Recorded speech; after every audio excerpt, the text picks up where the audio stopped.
in strict compliance with public finance laws, and according to the Uganda Investment Authority, a fully integrated modern cotton spinning mill project in Lira would require an estimated investment of roughly $58 million, a figure highly viable under a structured government recapitalization or a public-private partnership model. 3, revise the cotton production across the Lango sub-region and neighboring cotton growing zones by providing farmers with high-quality seeds, modern cotton farming extension services, cooperative organization support, and subsidized inputs to guarantee a steady cotton raw material supply chain for the mill, and enforced by Uganda Build Uganda policy directives by making sure that government ministries, departments and agencies like the military, police, prisons and public schools source their uniforms and textile domestically from Lira spinning mill and local partners once they are fully operational, and that once rehabilitated, Lira spinning mills should give priority to the youth and women in job creation, training and micro-enterprise opportunities arising from the revised spinning, weaving and distribution networks. Mr. Speaker, that the government reports back to Parliament within 6 months from the adoption of this resolution with a comprehensive roadmap, financing structure, and realistic timelines for the physical rehabilitation of the spinning mill. And finally, Mr. Speaker, honourable members, that Parliamentary Committee on Tourism, Trade and Industry immediately takes a keen interest in and actively support this undertaking to inform the revival of the spinning mill and the wider cotton sector, given their significant potential to promote agro-industrialization, create employment and enhance value addition and stimulate economic growth in the country. I beg to move. Thank you, Honourable. The motion seconded. Honourable Obigo Rose,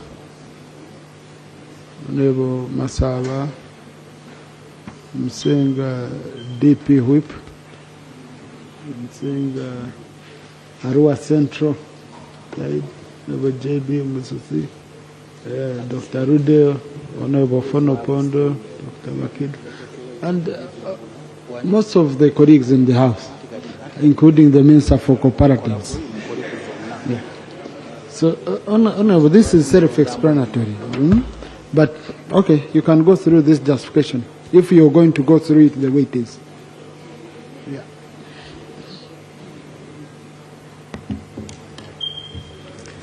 Right, Honourable Speaker, Honourable members, the spinning mill was once celebrated as one of the largest spinning facilities in East Africa and actually the East and Central Africa. Unfortunately, the mill has sat dormant for decades, representing a massive underutilization and misuse of a national asset that can substitute for imports in African countries currently importing cotton yarns, such as Egypt, Morocco, Tunisia, Nigeria, Tanzania, and Ethiopia. Honourable Speaker, for over 40 years, this country has exported raw, ginned cotton for peanuts, only to import back finished textiles and second-hand clothes at a premium. And this is economic sabotage, Mr. Speaker. Lira spinning mill represents an opportunity that can restore a strategic link between agriculture and manufacturing that can advance Uganda's industrialization agenda. Honourable Speaker, in March this year, UBOS, Multidimensional Poverty Index report revealed the bitter truth that 27% of our citizens are trapped in multidimensional poverty, as already suggested earlier. The primary driver of the poverty in Lira sub-region and indeed in the greater region is the lack of a stable, value-adding jobs and reliable markets for cash crops, Mr. Speaker. And cotton is a crop grown by the poorest households in this area. And reviving the Lira spinning mill shall therefore reduce the risk of cotton farming by guaranteeing a stable domestic buyer in the name of Lira spinning mill. It shall create thousands of direct jobs for factory workers, for engineers and administrators, given we have thousands of youth unemployed at the moment in the region, but also nationally. It will generate tens of thousands, right, Honourable Speaker, of indirect jobs for cotton pickers, logistics providers and micro-tailors along the value chain. Honourable Speaker, members, this motion takes a highly responsive, business-minded approach and we want a thorough, objective assessment to determine the best modern operating model, whether state-owned, whether joint venture or private public partnership, to ensure we build an enterprise that is financially stable, globally competitive, and built to last. I pray that this House, Right Honourable Speaker, honourable members, adopt this resolution in the spirit of national interest, economic justice, and sustainable industrialization. I beg to submit. Thank you. Thank you. Honourable Bigarose. Thank you, Right Honourable Speaker. Right Honourable Speaker, I rise to support the motion to rehabilitate, revitalize, and capitalize Lira spinning mill. Right Honourable Speaker, if you see most of the garments that are made out of cotton, it's easy to decompose them. That will not be a threat to environmental degradation. Two, Right Honourable Speaker, Lira spinning mill has been employing a lot of youth. We are here fighting with our youth unemployment. Right Honourable Speaker, if in the previous years we used to have cotton in also in Rhino Camp. A lot of cotton up to this time is grown in Openjinji, Ragame, Rhino Camp, and so forth. We would really be grateful, even not only the Lira spinning mill, if the one in Rhino Camp is also revitalized, capitalized. Right Honourable Speaker, I remember Agoa girls sometime got a challenge of having no raw material, yet their basic raw material is cotton. I went to buy the yellow t-shirts for my campaigns from Agoa girls. We had shortage because there's no capitalization, there's no revitalization. I'll really be grateful if Lira spinning mill is revitalized, is capitalized. Thank you. God bless you. Thank you. Honourable Edakas. The procedure, Honourable Cohen. Thank you, Honourable Speaker. I want to move under Rule 60 of our Rules of Procedure. My name is Amanya Cohen, Member of Parliament, Igara West Constituency. Honourable Speaker, the motion talks about only Lira spinning. We have so many other sectors, especially in cotton. In Bunyarguru there is one, in Pakwach there is, in Kasese there is. So instead of us only looking at Lira, we amend the motion and include the areas, those areas of cotton within Uganda. Thank you very much, Honourable Speaker. Before I just put the question, I just wanted to know from the mover, would that be okay? Yeah. Right Honourable Speaker, I would be glad to have it amended. Thank you. Is the motion seconded? Good, I can see seconded by majority. Yes. Yeah, of the House. So the question will encompass, will encompass all cotton milling factories or whatever we call them, okay? At the end of the day. Yes, Honourable Edakas is here. Honourable Ariera Omodi.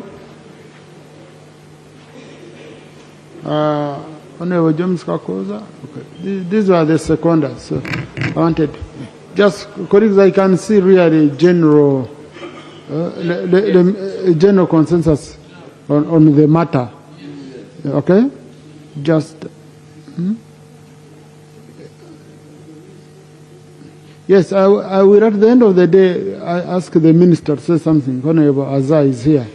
Yes. Let me allow one from Lango, Honourable Achon, and one from Kasese. I know there is a meeting in Kasese. Thank you very much, Right Honourable Speaker. I also rise to support the motion by my colleagues from my colleague Yam. Right Honourable Speaker, the time I was born, I remember cotton was one of the basic cash crop in Lango. If you are not grown, you would be considered as a poor person. And by then there was plenty of water, rain, of course. We had rainfall that time, so there was plenty of water. So, Right Honorable Speaker, it looks so bad from in 90s. Then the spinning mill collapsed. Cotton was not considered in the region. Then with the war which came in northern Uganda, it kind of deteriorated a lot in the region. And that caused a lot of issue in Lango. When you look at the population of Lango, we are 2.5 million, but we do not have any tangible factory or any cash crop that we are growing. Now we rely only on the food crop, which on a daily basis. So I therefore appeal to this government really to come up to resume back the factory of spinning mill so that people of Lango, of northern Uganda and other region really to come up and support the cotton growing. And when you look at the number of expenses of the clothes which we are facing just because we lack cotton, like for politics, if we want to order T-shirts, you know, we have to go like to China, to other places, which we just have it here. And the population also, we lack a lot of employment because look at the youth in the northern after the war, we should be having something on daily basis in Lango to have our people survive. Thank you. Thank you. Yes, Dr. Rude. And then the Minister. Yes, thank you so much, Right Honorable Speaker, for this opportunity. For the record, I'm Dr. Rude from Bukonzo County East. Right Honorable Speaker, from Bukonzo County East and actually Kasese at large, we have grown up with two types of cash crops being grown, and that is coffee and cotton. And remember, we are among the leading producers of both of these two items. Therefore, this discussion is very right, and I do associate myself to the motion in support of revitalization of all the value addition processes for our cotton. And specifically in Kasese, actually with the processes of value addition actually not being focused on, even prices have gone very low. The farmers are suffering, they are investing in a lot, but harvesting peanuts. So ultimately, the prices are very, very low. So with government coming on board to revitalize these milling machines, eventually we are going to have market for our cotton readily available at the milling places. Number two, we are going to reduce on the importation of textiles from outside and utilize our own cotton here and produce clothing. The other time we were in general elections, and you know that yellow t-shirt was on a huge demand, and we were being told that there is no more material to produce them. How I wish that we had textile, cotton, value addition, plants all over. These materials would have been all over and would have gotten in plenty. I associate myself together with the people from Bukonzo County East with the motion. Thank you. Thank you. That's Honorable here? No. The Honorable gentleman next to Dr. Musa. What? I saw he looked passionate about this issue. Thank you, Right Honorable Speaker. For the record, I am called Richard Ongorok, from representing the people of Wusu County. I rise to support the motion on the floor. You are aware, Mr. Speaker, that Teso is renowned for cotton growing. That was way back, before the collapse. The 1969 National Population Census put Teso as one of the big economies in the country, and Teso was ranked high, equivalent to the areas of Uganda, that is Wakiso, Mukono, in terms of income. And that income was arising from cotton and cattle. Our economy collapsed starting from the 1970s. Up to date, TESO does not have any cash crop. And therefore, I rise to say that let government revitalize the cotton industry, because it was through cotton that our children were able to go to school. It was through cotton that the government was able to get forex, because at that time, 1960s, cotton was the third most important forex earner in the country. And therefore, I believe that revitalizing this industry will enable a majority of communities in Uganda that have no cash crops right now. The benefits of cotton not just cover textiles. You know this, from seed, we can get animal or cattle cake. From seed, we can get cooking oil. And therefore, cotton has got a lot of value. I submit, Mr. Speaker. Thank you, Honourable Minister. Just 2 minutes on this, Honourable Minister.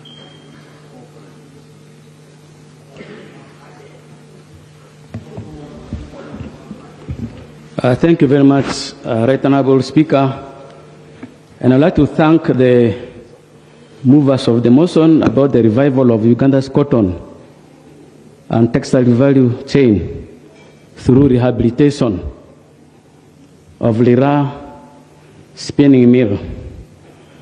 But, Right Honourable Speaker, since the motion has been amended, maybe you allow me to come with a comprehensive report so that we capture the whole country where cotton is being grown.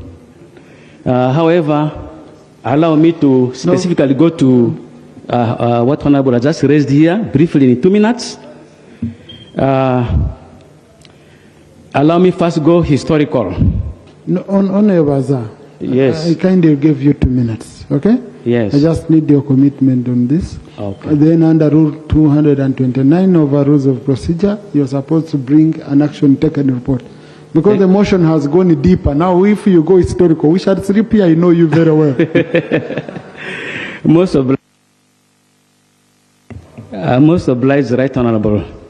Let me now, first of all, thank the mover of the motion. We will come and give a comprehensive statement or report about the same, covering the whole country. Yeah, so that we get to know what's happening in the issues related to cotton growing, then find solutions of reviving, revitalizing Lira ginnery and other ginneries that are spread all over the country, including West Nile, Central, and Western Uganda. Thank you very much. Thank you. Honourable colleagues, I now put the question that the motion for a resolution of Parliament urging government to revitalize Uganda's cotton and textile value chain through rehabilitation and operationalization of Lira spinning mill be adopted with amendments. Those in favour sign, to the contrary nay. The ayes have it. So, Honourable Clerk, extract a resolution, pass it on to the relevant minister, and as per Rule 229 of our Rules of Procedure, an action taken report will be brought here. But in the motion they requested for 6 months, yes, and our rules provide for 60 days. So let's go for 6 months, so that the minister is given enough time. Because it has a budgetary implication, I don't want the minister to just come and say, I presented it to cabinet and, 6 months we shall be monitoring whether even in the budget they've taken some steps, if they are baby steps and all that. Thank you. I have matters of national importance, but let me also first deal with item 4. Then I'll be getting, Honourable Eunice, congratulations. And congratulations, well done. So, thank you. Yes. Item 4 on the other paper, motion for a resolution of Parliament urging government to improve access to geriatric health care and enhance social protection for older persons. Yes, Honourable Mafabi, 10 minutes.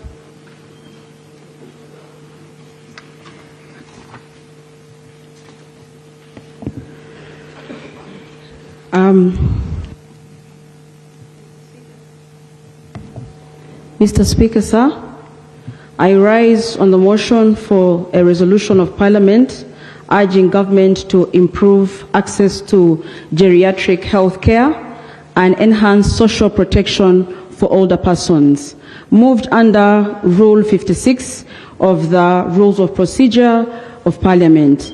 Whereas Objective 20 of the National Objectives and Directive Principles of State Policy enshrined in the Constitution of the Republic of Uganda, 1995, directs the state to take all practical measures to ensure the provision of basic medical services to the population. And whereas Uganda ratified the International Covenant on Economic, Social and Cultural Rights, 1966, which requires states parties to recognize the right of everyone to the enjoyment of the highest attainable standard of physical and mental health, among others. Aware that the government has demonstrated its commitment to the protection and well-being of older persons through policy frameworks, including the National Policy for Older Persons, which provides the equal treatment, social inclusion, and livelihood support of older persons, and the National Social Protection Policy, which recognizes the particular vulnerabilities of older persons and guides the delivery of targeted social protection interventions in Uganda.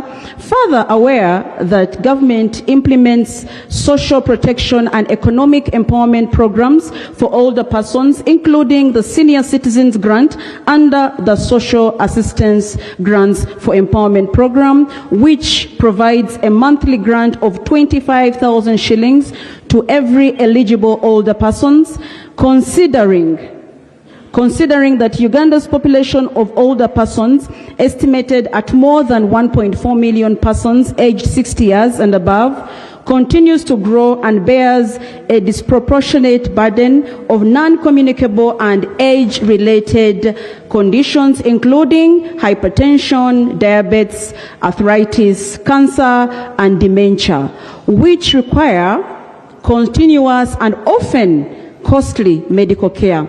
Noting that although the Senior Citizens Grant provides important financial support to older persons, the monthly grant of 25,000 shillings is insufficient to meet their basic and healthcare needs, and program reaches only a proportion of eligible older persons because of its coverage and age requirements. Concerned that the majority of older persons reside in rural areas, have no health care insurance, and have limited access to specialized geriatric care, essential medication and diagnostic services, assistive devices, and affordable transport to health facilities, thereby exposing them to preventable illnesses and deterioration in their health and equality of life.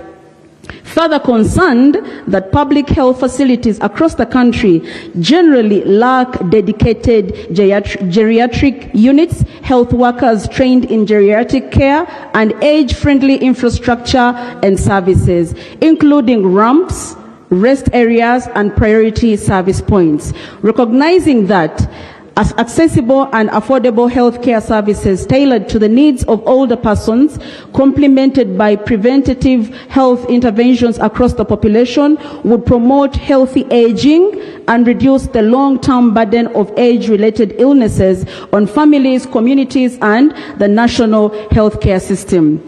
Now, therefore, be it resolved that the Parliament urges government to, number one, introduce a health insurance scheme specially targeting older persons to facilitate free or affordable access to essential medicines, diagnostic services, and treatment for age-related and chronic conditions. Number two, strengthen community and home-based care programs for older persons, including mobile health clinics, community outreach services, and older person support committees, particularly in rural and hard-to-reach areas.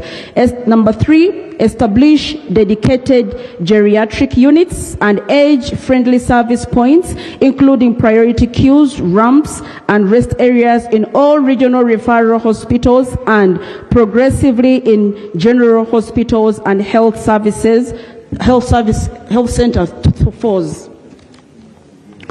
Number 4, train and deploy health workers in geriatric medicine and elderly care. Number 5, introduce quarterly health checkups for older persons at designated health centers to promote health screenings, preventative health care, and align the dates of the checkups with the payments of the senior citizens grant where practicable to improve access to both health and social protection services. And 6, review and expand the social assistance grants for empowerment programs in relation to its coverage, eligibility age, and the amount payable to beneficiaries to ensure that the program meaningfully contributes to meeting the health and other essential needs of older persons. I beg to move. Thank you, Honorable Aisha. For record clerk, I allowed the motion under Rule 58 of our Rules of Procedure, not Rule 56, because Rule 56 is for matters of urgent importance. So Rule 58 is the one which has to do with the motion. So I need that captured. Is the motion seconded? Seconded by the Minister for the Elderly, Honorable Jackie Mbabazi. Seconded by Erida Tomaza. Seconded by Honorable Mavenjina Elderly. Seconded by Honorable Anyakun. By Honorable Court by General Gonyi. Is he Jaramel? Jarameso? Yes, Jarameso Ajuri. Honorable Katabazi, Choncho, Ati Nakaseke, is it Nakaseke? Nakasongora. Yes. Seconded by the new Minister of State for Internal Affairs. Who is here? Yes, Honorable Biara, Shadow Minister for Gender, Honorable Anthony. I can see Honorable Richard, Honorable colleagues, Honorable Beta Angora, Honorable Bisats, Honorable Carissa, Honorable Noerin, Honorable Court. Colleagues, by majority of you, Honorable colleagues, isn't it? Yeah. Even Marshall, Arenio. Okay. So, Honorable, you can use, you feel this is enough justification? Because I can see you have put your case properly. Do you want to speak more on this? I allow the seconders and some debate. You feel this is sufficient? I think it's sufficient, but I had a justification. But I can see it if it's sufficient for the House. Yeah, I think this is sufficient. Sufficient, eh? Yeah, yes. All right. Thank you so much. Yeah, so that will save some minutes for debate, okay? So I can see on the seconders, I see Honorable Court Boniface. And let me start with the Court Boniface, then Honorable Baseke Fred. Then I'll do Honorable Mavenjina. Thank you, Right Honorable Speaker. When you look at the support towards this motion, you'll notice that there's a general acknowledgement that we are all candidates for old age. And one Right Honorable Speaker, on the 20th of November last year, during the busy election period, the then Minister for State for Elderly Affairs made a big pronouncement at the Uganda Media Center. In his pronouncement, he indicated 3 core areas that the Cabinet had resolved on, and one of them was on eligibility in terms of age for the SAGE program, and indicated that it had been lowered from 80 years to 65 years. The second pronouncement was that the monthly grant for SAGE had been increased from 25,000 to 35,000. And thirdly, indicated that these changes would take effect in this ongoing financial year, 2026-2027. I think the most important question all our older persons are waiting for this evening, the 1 million who are above 65 years of age, is when the implementation of these changes will begin. And I am hopeful that the minister will clearly pronounce herself on these matters. Right Honorable Speaker, you will also notice that this House has consistently debated the issue of SAGE, particularly when it comes to access to that grant, and that these older people have to travel long distances many times to access this money. And it would be of good consideration to these particular older people that government considers accessible platforms like mobile money, for example, so that the older people do not travel these long distances, because at one point an 84-year-old woman in 2004 lost her life in Pakwach district in trying to access this particular support. Right Honorable Speaker, you'll also notice that support for older persons is about 120 billion shillings under SAGE. But 30 billion of that money is for administration. And this is a very huge fraction of the money that is available. And if we could save on these administrative costs so that there is further increment in the grants that these older people get. Finally, on geriatrics, Right Honorable Speaker, the specialists for geriatrics are not very many. And if you notice in all our institutions of higher learning, there is no institution of higher learning providing this course at a master's level. And it would be important for our institutions to consider investing in more of our human resource in this particular sector. Thank you. I beg to submit. Thank you. 2 minutes each. Honorable Secretary Fred.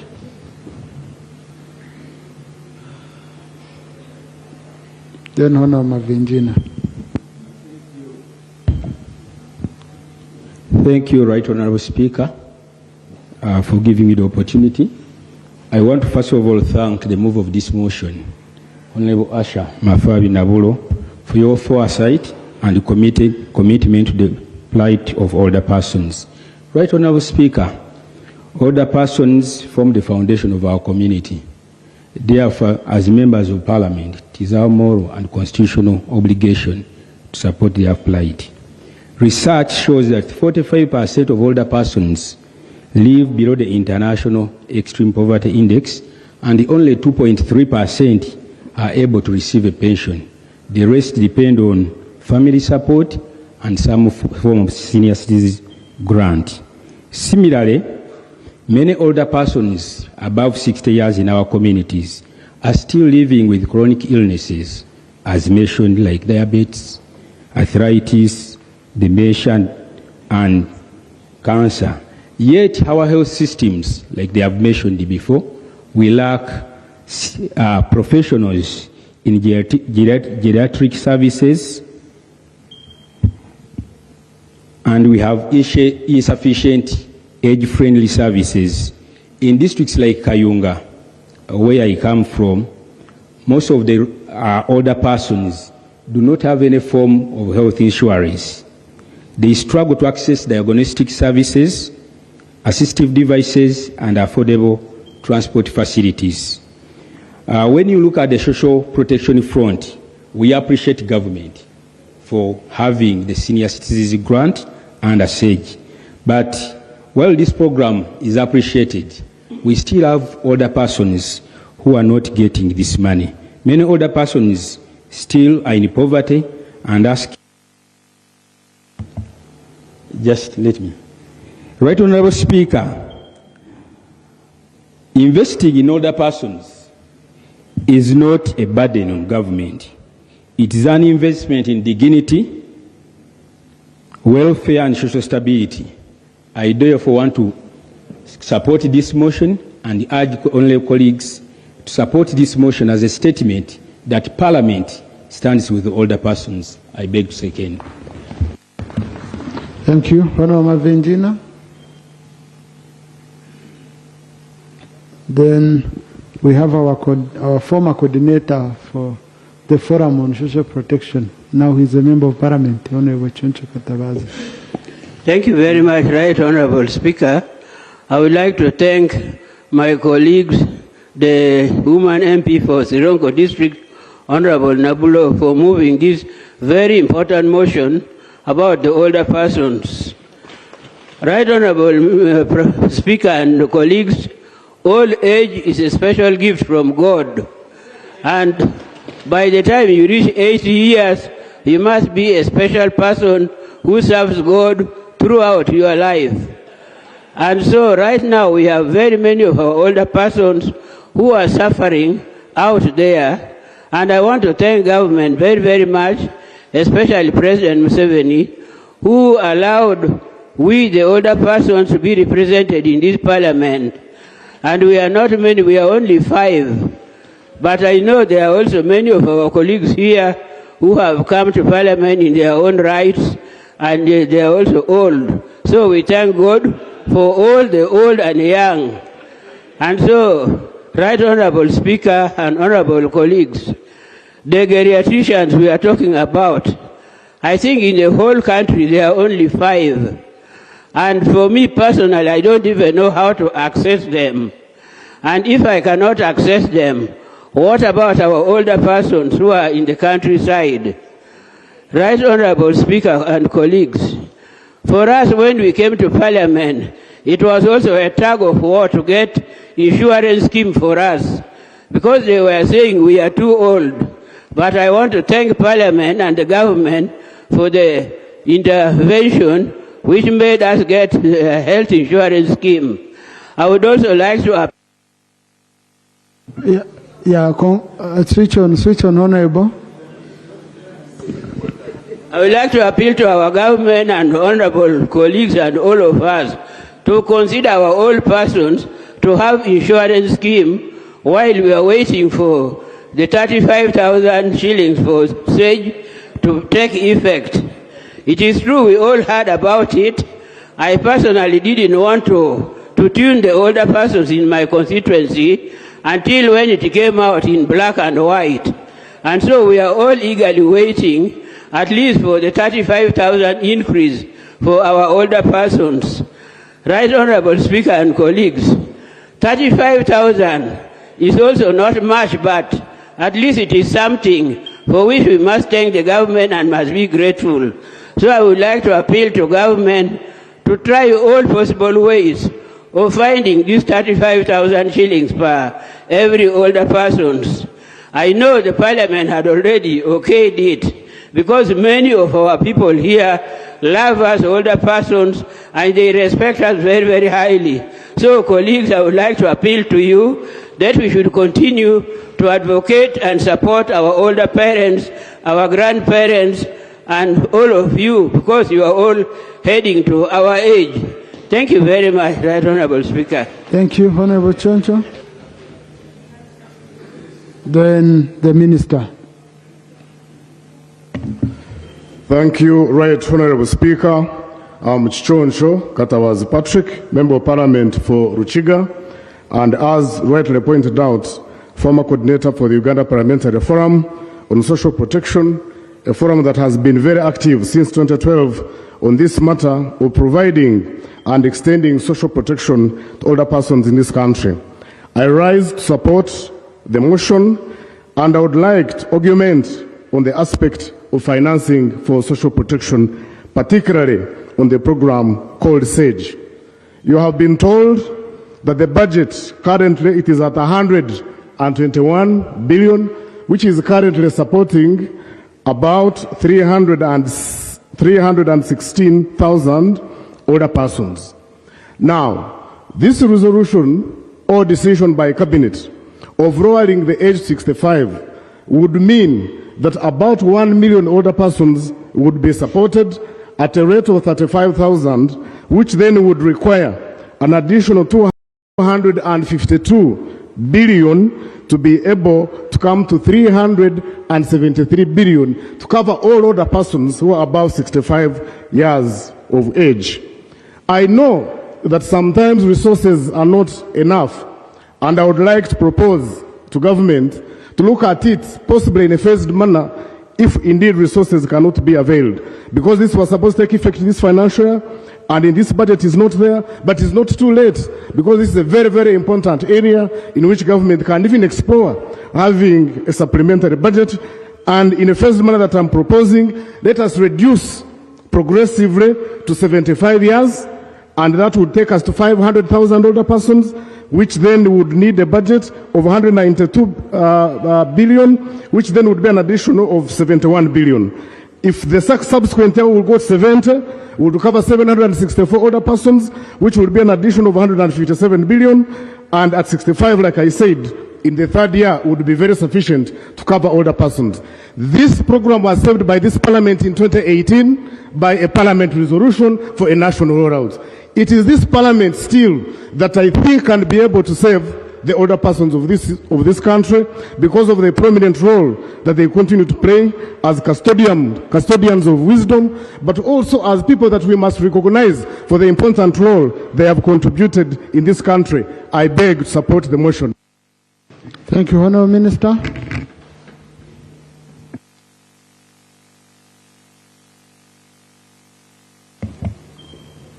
Thank you, Right Honourable Speaker. Right Honourable Speaker and members of the House. I want to take this opportunity to thank the Honourable Naburo for bringing this motion to Parliament. Thank you, my daughter. And I want to thank all those who seconded this motion, and also the Honourable Chichonjo, who is the coordinator of social protection. Today I turn 72, Right Honourable Speaker.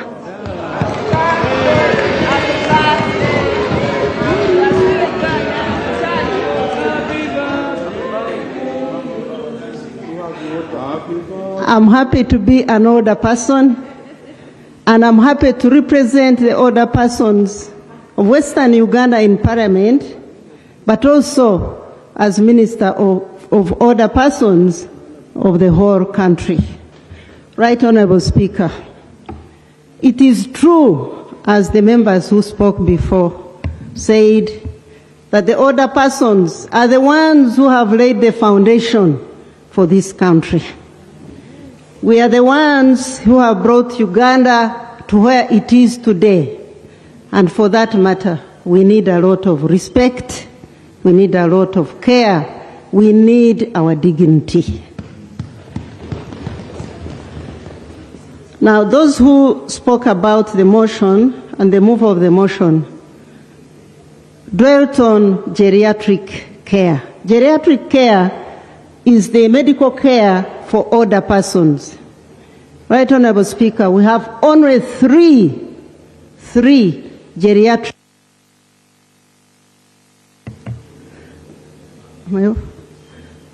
and we do not have any geriatric nurses at all. In fact, Uganda does not train any geriatric healthcare personnel. We have just recruited one of the geriatric doctors on the National Council of Older Persons, and we're happy to have her, and she's going to help us a lot.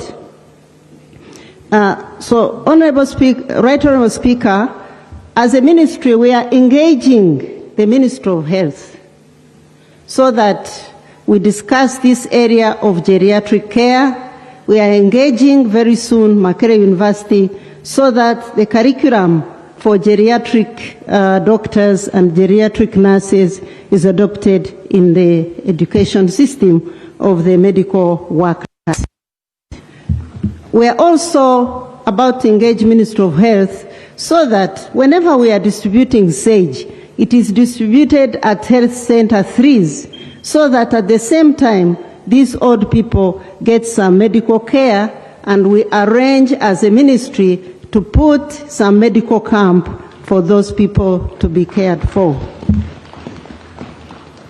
On the question of SAGE, 25,000 is very little money, but Right Honourable Speaker and Honourable Members, we have found out that these 25,000 shillings, 30% of it is used for medical care. And therefore, the issue of medical insurance is extremely important. And as a ministry, that's what we are looking at. We have already met a few insurance companies and discussed the medical. And probably when we increase to the 5,000 per month or so could be used for medical insurance.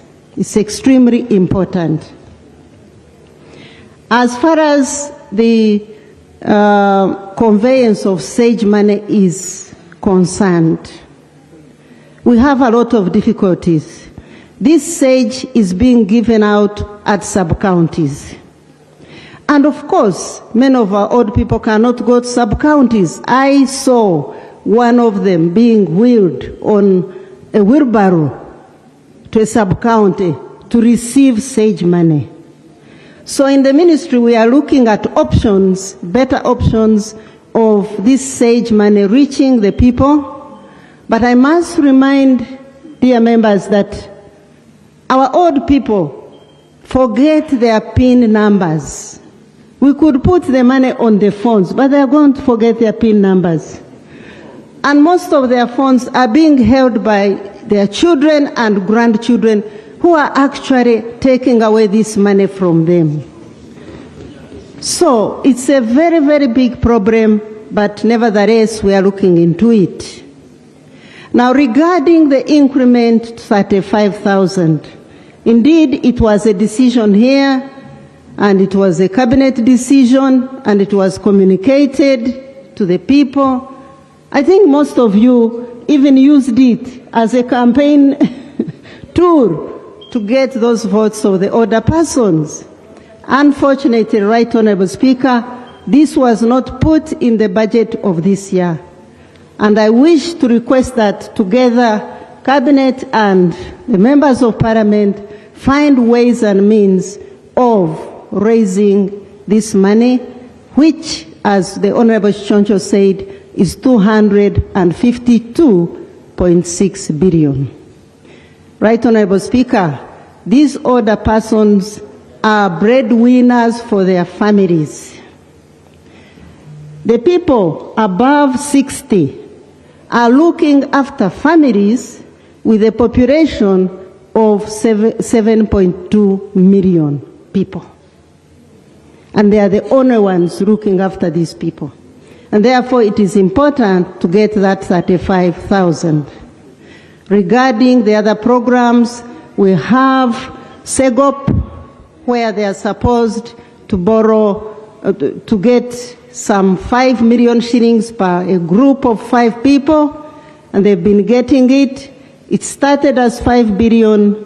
We are pushing that it comes to 10 billion. Hopefully this year it should be raised to 10 billion so that as many people, as many old people as possible get it. Those who cannot get parish development model money, even if we encourage them to get the 10% of the PDM. So as a ministry, we need your support, Right Honorable Speaker. We need support of the Parliament. We are every day working on this since we started, and we are sure together with yourselves we shall succeed. I thank you very much. Thank you, Honourable Minister. Honourable Jane Ruth Acheng, you wanted to add on something from a medical perspective? Right Honourable Speaker, allow me to thank the mover of the motion and also to thank the Minister for her very passionate presentation. Right Honourable, I only want to add a few things to bring to the attention of the members that the National Development Plan 4 captures issues of the elderly and geriatric services in details. Why do I say this? Because I personally participated in putting them there. Number 2, it captures issues of training for the geriatric doctors and the nurses. Also in details. All we need are resources so that that can be implemented. In the meantime, the Ministry of Health entered into a public-private partnership with an organization, and there is ongoing training of geriatric nurses. In fact, if any of you needs one here, you can just contact them and they will give you one. But that will be at your cost. But what we want is that they are supported because the elderly need them. It is very true that we have only 3 geriatric doctors, and they are only based in Mulago. But the elderly are so many, 1.4 million all over the country, and we need them in every part of the country. It is important that we invest in this area if we are to have a good output from what we deserve. Lastly, Right Honourable Speaker, on the issue of the health insurance, I just want to guide the Minister that if we are to have an insurance targeted only to the elderly, as a country we are likely to fail. We need an insurance scheme that covers all of us, including the children, because the principle is solidarity. The rich supports the poor, and our elderly are only receiving 25, now 35 if it happens. They are not able to contribute. So let's push for what we had already started, which has been pending, which has already been well worked on, so that that law is approved and all of us have an insurance scheme, so that we don't put a heavy burden on the elderly or expect the government to pay only specifically for the elderly. I thank you. Thank you. Colleagues, I now put the question that the motion for a resolution of Parliament urging government to improve access to geriatric health care and enhance social protection for older persons be adopted. Those in favor say aye, and the contrary nay. The ayes have it. Now, Honourable Minister, I can see you supported the motion strongly. Now the ball is in your court. Rule 229 of our rules of procedure says you will report back in 60 days. And you tell us the progress you've made in implementing this resolution as a government. Otherwise, count on us as a Parliament that on issues of the elderly we always support. Thank you. Now, colleagues, I have matters of national importance which I want to be handled now. And I'll start with Honorable Karim Masaba, and then after I go, Dr. Wakida. 2 minutes. Thank you very much, Right Honourable Speaker, and I do rise on a matter of national importance concerning the alarming state of Mbale Central Market and the Honourable Minister, this is your issue. So, yes, as long as you are listening in. Please go ahead, Honourable. Yes, Right Honourable, I rise on a matter of national importance concerning the alarming state of Mbale Central Market and the continuous injustice being inflicted on more than 5,000 traders who depend on the market for their daily survival. Right Honourable Speaker, what has happened, I had a meeting with the town clerk and the division mayor, and they did show me a letter signed by the former Minister of Local Government showing a stiff increment in rent dues that they're supposed to pay in the central market. And as per the letter, you will find that a stall of 5,000, they will be paying 20,000. One who has been paying 30,000 will be required to pay 300,000. One who has been paying 100,000 will be paying 500,000 shillings, which the traders believe are quite huge and unreasonable, and there was no due process, no consultation or engagement with them was involved. Right Honorable, as I speak, the market master was suspended. The leaders of the different sections in the market were arrested. Some of them, I did help them get bail, and they're out as I speak. The market has not been having water for a while. The toilets, of course, now they cannot use them. The roofs of the market are leaking. When you look at the garbage around the central market, they were given a truck by City Council, but unfortunately, they have to pay for the driver of the City Council. They have to fuel the truck to ferry garbage from around the market. Then there are issues to do with landlords, people who got stalls and shops in the market who are charging people exorbitant fees. So, Right Honorable and Honorable Members, my prayers are four and brief. One, my prayers is that government through the Ministry of Local Government takes the following steps: convenes an urgent meeting with the local authorities and stakeholders of the market and agree on a reasonable rent fee to be paid by the traders. Two, restore reliable piped water in the market toilets and undertake to do the repairs that include the roofs that are leaking and other non-functional facilities. Three, complete a transparent time-bound verification and reallocation exercise that prioritizes active, genuine vendors and permanently ends the practice of exploitive subletting by self-proclaimed landlords. And lastly, ring-fence a clear and publicly reported percentage of the market revenue for sanitization, garbage collection, water, electricity, and structural maintenance. Right Honourable Speaker and members, I beg to submit. Thank you. Honourable Minister. Thank you very much, Right Honourable. I remember in January, towards the election, I visited that market. I addressed some of those concerns. Now they have re-emerged. I remember that time I worked closely with the Honourable Rafael Majezi. Now these are things that can be resolved very fast. In Imbarara, they had similar problems. I had a meeting with them, my last visit in Imbarara. They sorted it. They had a chairman who had become a landlord. That chairman was removed. So we told the market master is the in charge, but then there are departmental leaders, 2 per departments. So we shall do the same application. Only the contractors who built those markets, all of them need to be jailed. They put low gauge iron sheets, very low gauge iron sheets. The markets, we have had the same problem. Now this, I will need to ask the contractors who are given all these markets to fix that, or else we blacklist them from doing any kind of business. 2, the issue of landlords in a market, the president made it clear. Politicians, actually, what Honorable Karim did inform you that there are politicians with stalls, which is wrong. So I will involve the commissioner of markets, local government, shall hold a meeting to submit a list of the people who are eligible to get. Whichever politician has, that will be potea. We give it to the poor who don't have stalls. Markets were designed for the poor people, not for the rich. So, Right Honourable Speaker and Honourable colleagues, wherever you are, we shall remove the rich. Thank you, Right Honourable Speaker. I would like to appreciate the Minister for Local Government, Honourable Balam, concerning markets in this country.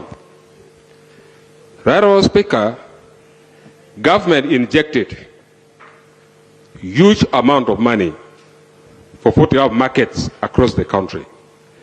And if you look at other markets, for example, Gulu, the design alone, the moment you entered in that market, is like you are going inside the oven. The roof is too low. In fact, the quality does not correspond to the amount of money which was injected. I thank Honourable Minister for your activities across the local government. What you are doing is going to eradicate corruption in the local government. And I pray that you continue with that activity. Move across the country, investigate all those ones who are given contract for the markets. Those ones who are not serious, you arrest them as you normally do. Thank you. Right Honorable Speaker and Honorable colleagues, whoever is involved in a shoddy deal, whether it is 3 years, 7 years, 10 years ago, it remains shoddy. They will pay back, they must vomit, and they must face the law. As simple as that. So the problem in Mbale market is the same problem in Kabale. In Kabale city, there are people who have been crying. The original occupants were denied. Then those who had the money, the Ruth Achengs, were able to, not this Ruth Acheng of Kabale. There's a lady called Ruth Acheng of Kabale. They were able to get stalls. So there's a lady called Ruth Acheng of Kabale. So we are going to sort it. Ambarara was sorted. Mubende, I met Honorable Sumaya of UNOP. She took me there. We resolved it. And even we actually gave the poor who had not gotten, the original occupants were given 4 stalls. We got stalls. I asked them where did the stalls come from, but they were able to find the stalls of those people, which had been taken over because they were voiceless. So Honorable Karim informed the traders, for now let them pay the previous amount till when I come there, probably next week or the other week. I'll come there and we have it resolved. Thank you very much. Submit. Thank you. Now, Honorable, I would propose that you formally, you as a minister or as a ministry, you inform them, not Honorable Karim Masaba. Okay? Because it's you with the executive authority has raised the matter. If you could inform them today evening so that they are not paying that huge amount as you come to resolve the matter. I'm also obliged, Right Honorable. Let me have a letter given to him in the next 10 minutes. Thank you. But don't go away still. Do I have some few issues? Colleagues, as you can see, we have to adopt other ways of working. And it seems to be effective. It's working. So we have to adopt. Dr. Wakida?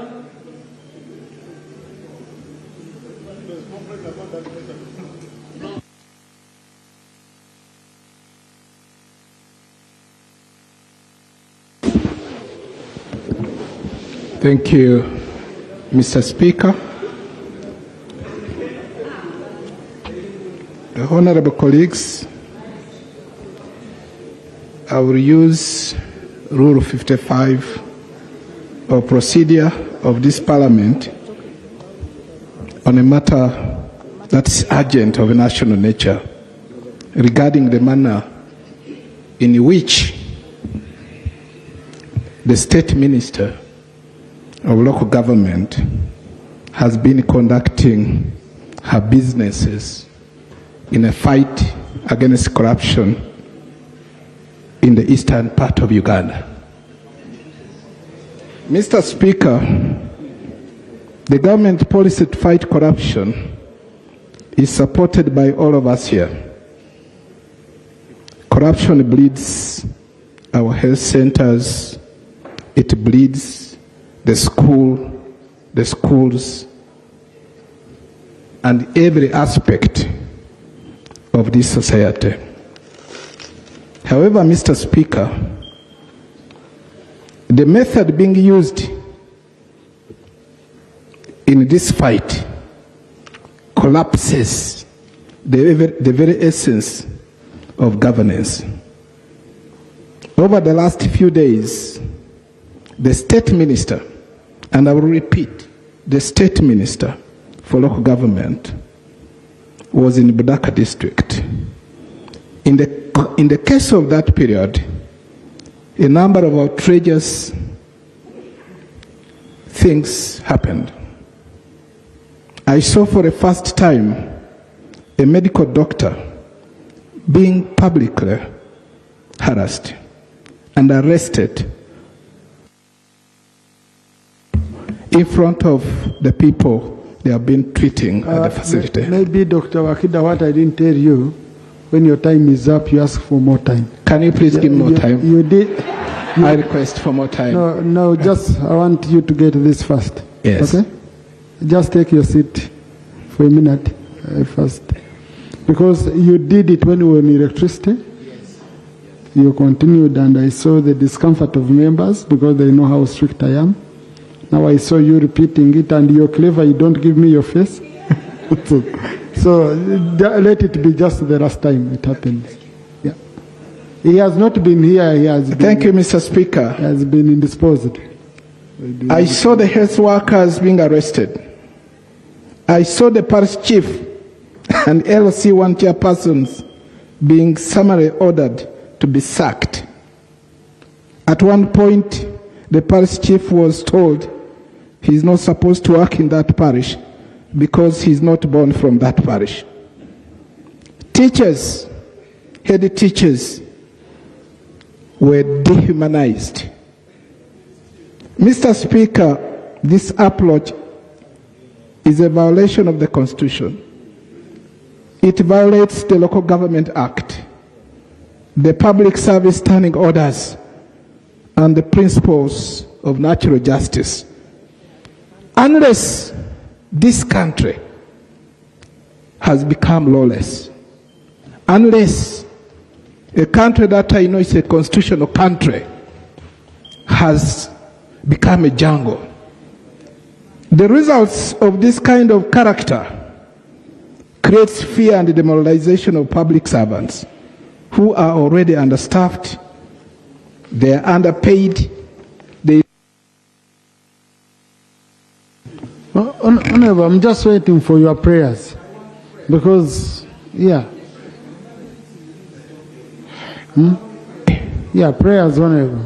I want to ask this House to censure the method that the Honorable Minister used and uses on work.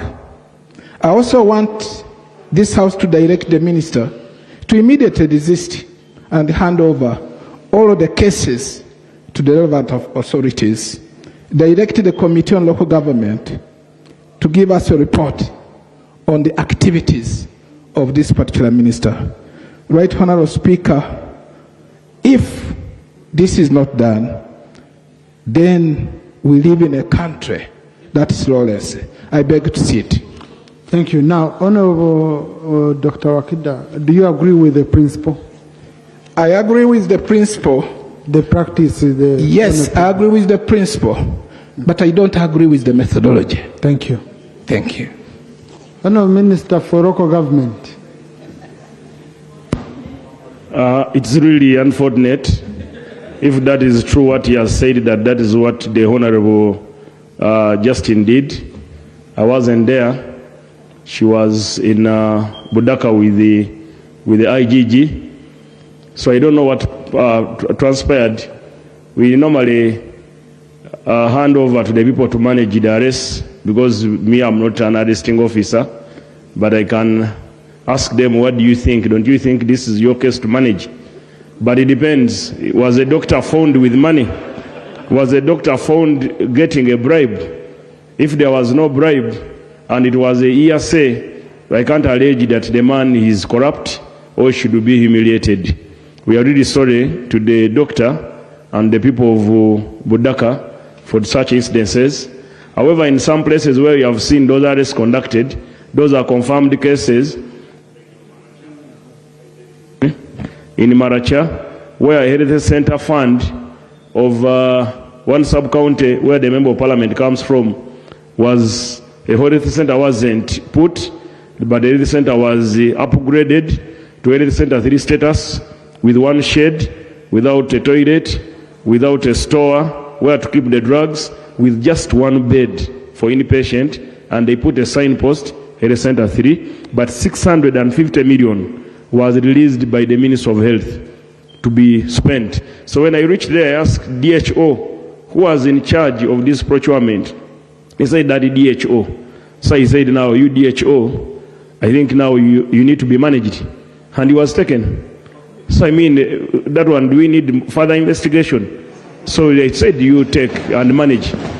Then, in some scenario, you find workers like a road contractor, fully just telling you this is a pit latrine, when the pit latrine has no hole, it has no pit.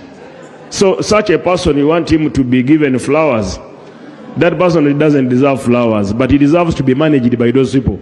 So the anger amongst Ugandans, actually Ugandans in his place, in a honorable... Information. Okay. Information. Honorable Marshal, you don't access the microphone without... Now, Right Honorable Speaker, in Honorable Marshal's place, we gave them 900 million to make 1 kilometer of road in Panyamul. So last week the president said I should go to Papakwach. When I reached there, I went to Panyamul. I found the road, they had only done 10 meters, and on account, the man said, money. I asked how much. We have 12 million. Town clerk, where is the money? Say, Honorable, we have 12 million. Where the material? Material is there. But there is no material. So should such a man be given flowers? So that one is also managed. So I know Honorable Mwiru, being a good lawyer, he will say this is wrong. But Honorable Mwiru, wait when it comes to your constituency. When they eat a city school, that is how you'll appreciate that some people need not to be handled with patience and politeness. They annoy. That sends a message to all the corrupt. Don't do corruption, but we shall do things within the law. We shall do things within the law, and it is proper to give someone a fair hearing and a fair handover. I don't touch, I don't hold, I don't have a sale in my car, neither does she. But I will talk to Honorable Namere to make an apology to Honorable Wakida and his subjects and the people of Budaka. They deserve proper apology. Thank you very much. I submit. Thank you. Now, Honorable colleagues, so when the member submitted this matter, I passed it on to the concerned minister, Honorable Namere, and I even gave her a call. She was supposed to come, but I think she must have been held up, because usually I don't want ministers to be ambushed, especially on such matters. So yes, so I hope. The only thing she told me, I remember, was Honorable Wakida is not from Budaka. Okay? And number two, no, that's what I was told. Number two, she went there on assignment to go and handle that matter.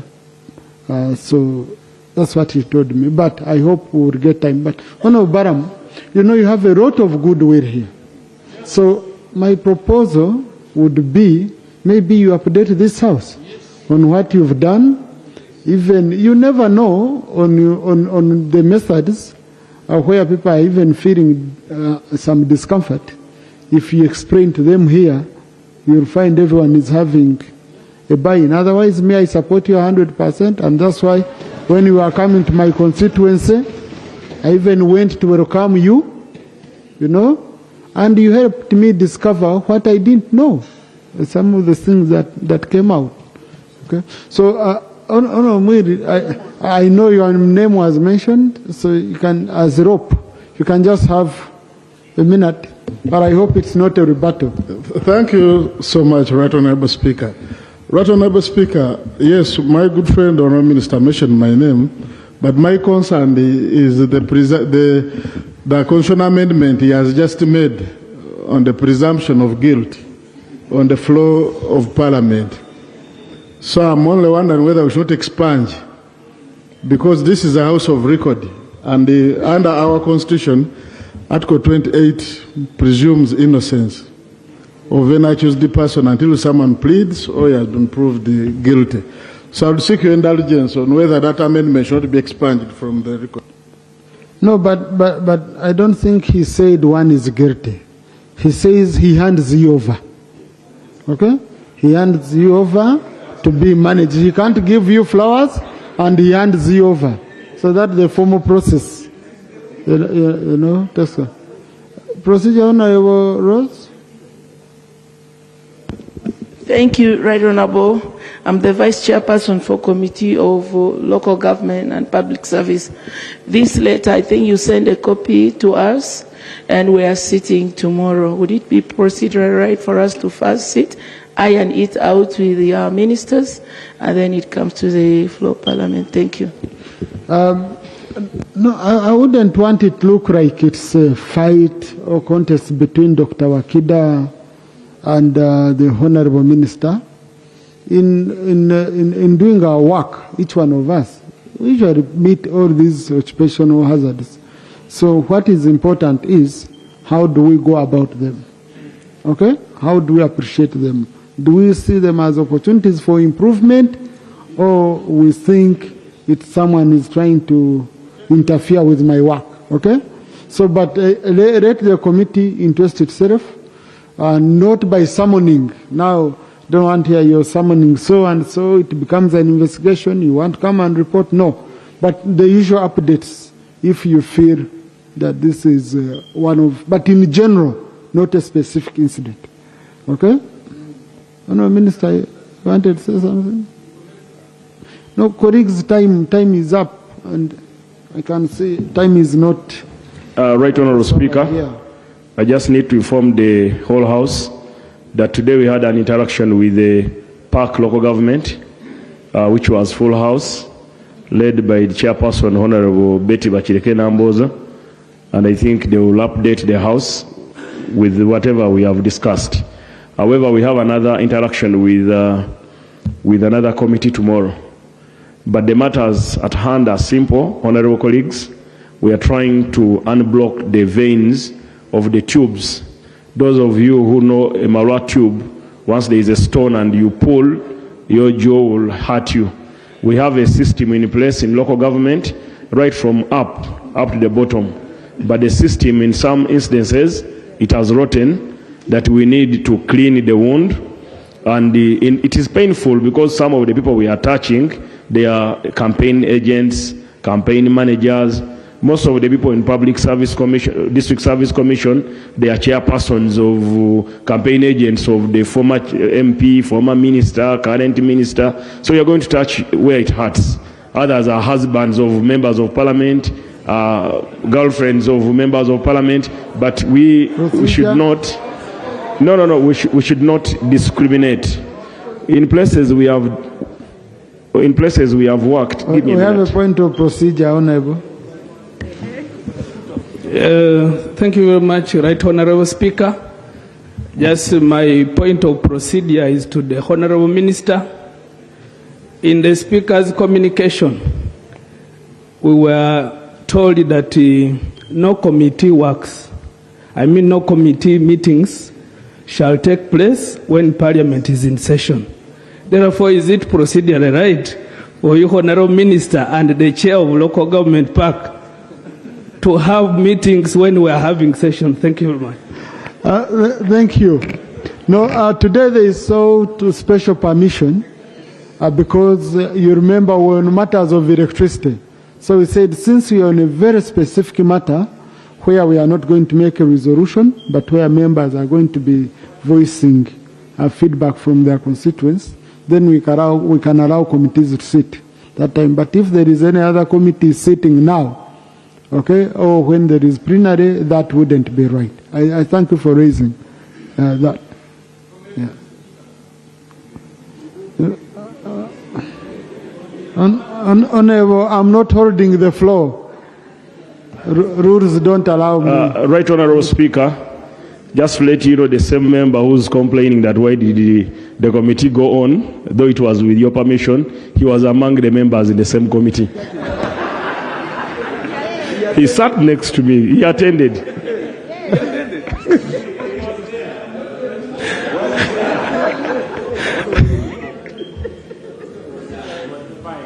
Anyway. Procedure, Honourable Javira, but let's conclude this, Honourable colleague. It has become a debate now. Yeah, no, thank you, Right Honourable Speaker. Right Honourable Speaker, you have just guided that the Honourable Minister and his colleague, the Minister of State, come back with a report. But the Honourable Minister is telling us that the committee will come back with a report. We don't know whom you have instructed to come back with a report. Now, PAC local government, their work is limited to matters raised by the Auditor General in the Auditor General's report. So they cannot be handling these issues because the Auditor General has not yet touched on them, even if he wanted to introduce himself, to interest himself in the same. So, Honourable Minister, I wanted, it was in my opinion, because I'm not instructing him to do it, but I was giving him my opinion that it would be better for him to come and update us, and for purposes of mobilizing all of us to understand what he's doing, where he's going next, what he has discovered, so that we all be alert. And what I saw, if colleagues, we could do barazas in our own constituencies, the way Honorable Baram did them, and the technical people come, you know, it would do extremely well. It would do extremely well.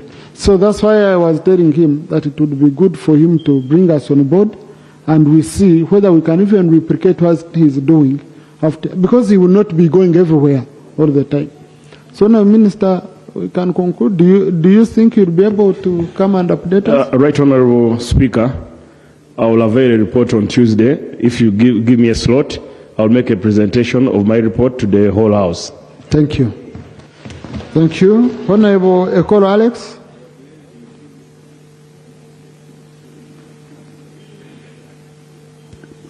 Thank you, Right Honourable Speaker. My name is again Ekoro Alex Irukan, Member of Parliament, Bunia County East.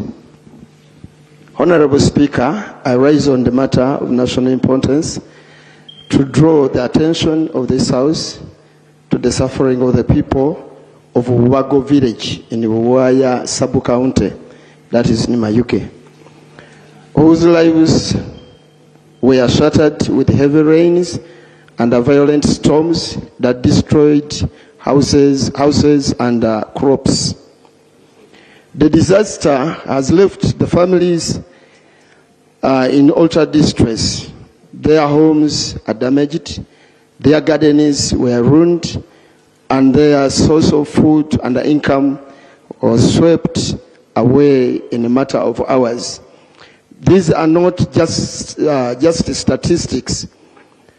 We are talking about mothers, fathers, children, and the elderly people who are now facing hunger, homelessness, and uncertainty.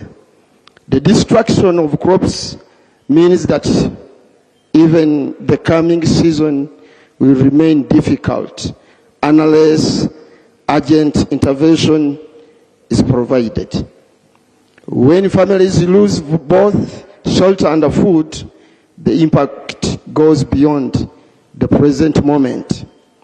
It affects health, school attendance, dignity, and survival. If no immediate action is taken, the situation may deepen into a humanitarian crisis for those families and a wider community. I therefore request the government, through the relevant Minister of Disaster and the response structures, to urgently assess the damage in Bubago village and provide relief to support the affected families. They need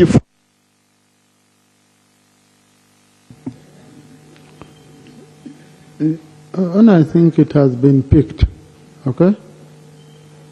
So, Right Honourable.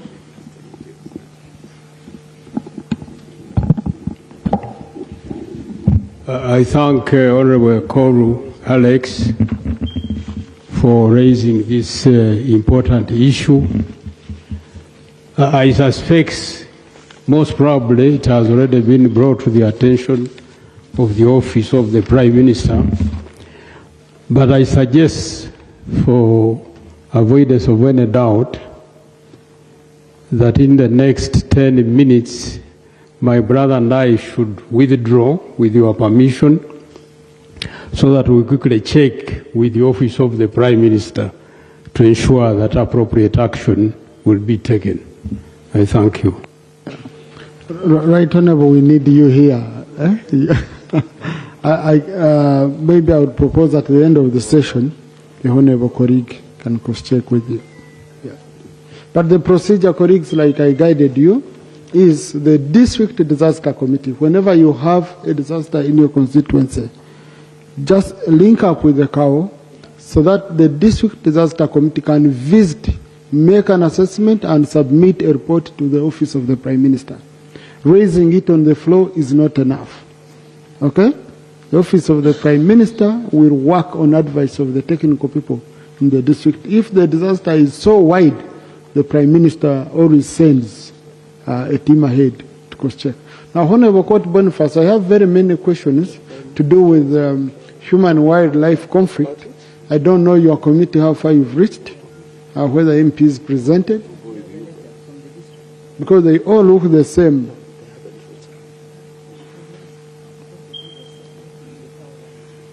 Thank you, Right Honorable.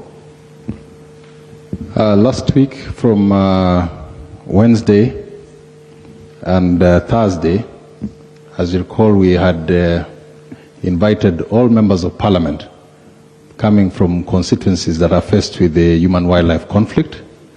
And I'm pleased to inform you that we received more than 20 members of parliament as witnesses to, with our committee. And now the committee, starting 28th to 31st, will be moving to the field in specific areas, hotspots that we identified during our conversation with members of parliament. And we'll eventually have a meeting with the UWA and the ministry and report to the House. So the process is on course. Thank you. So, honorable colleagues, you've heard, because I have around 4 questions, 4 issues around that. Maybe Right Honorable, in addition, we also requested members of parliament who could not physically come to our committee to write memos to our committee. We have also been able to receive a significant number. And through you, I'll appeal to honorable colleagues who are not able to come to our committee that the doors for receiving memos or your concerns regarding human-wildlife conflict is still open. You can share with our committee. Thank you. Thank you. Honorable Mugenyi.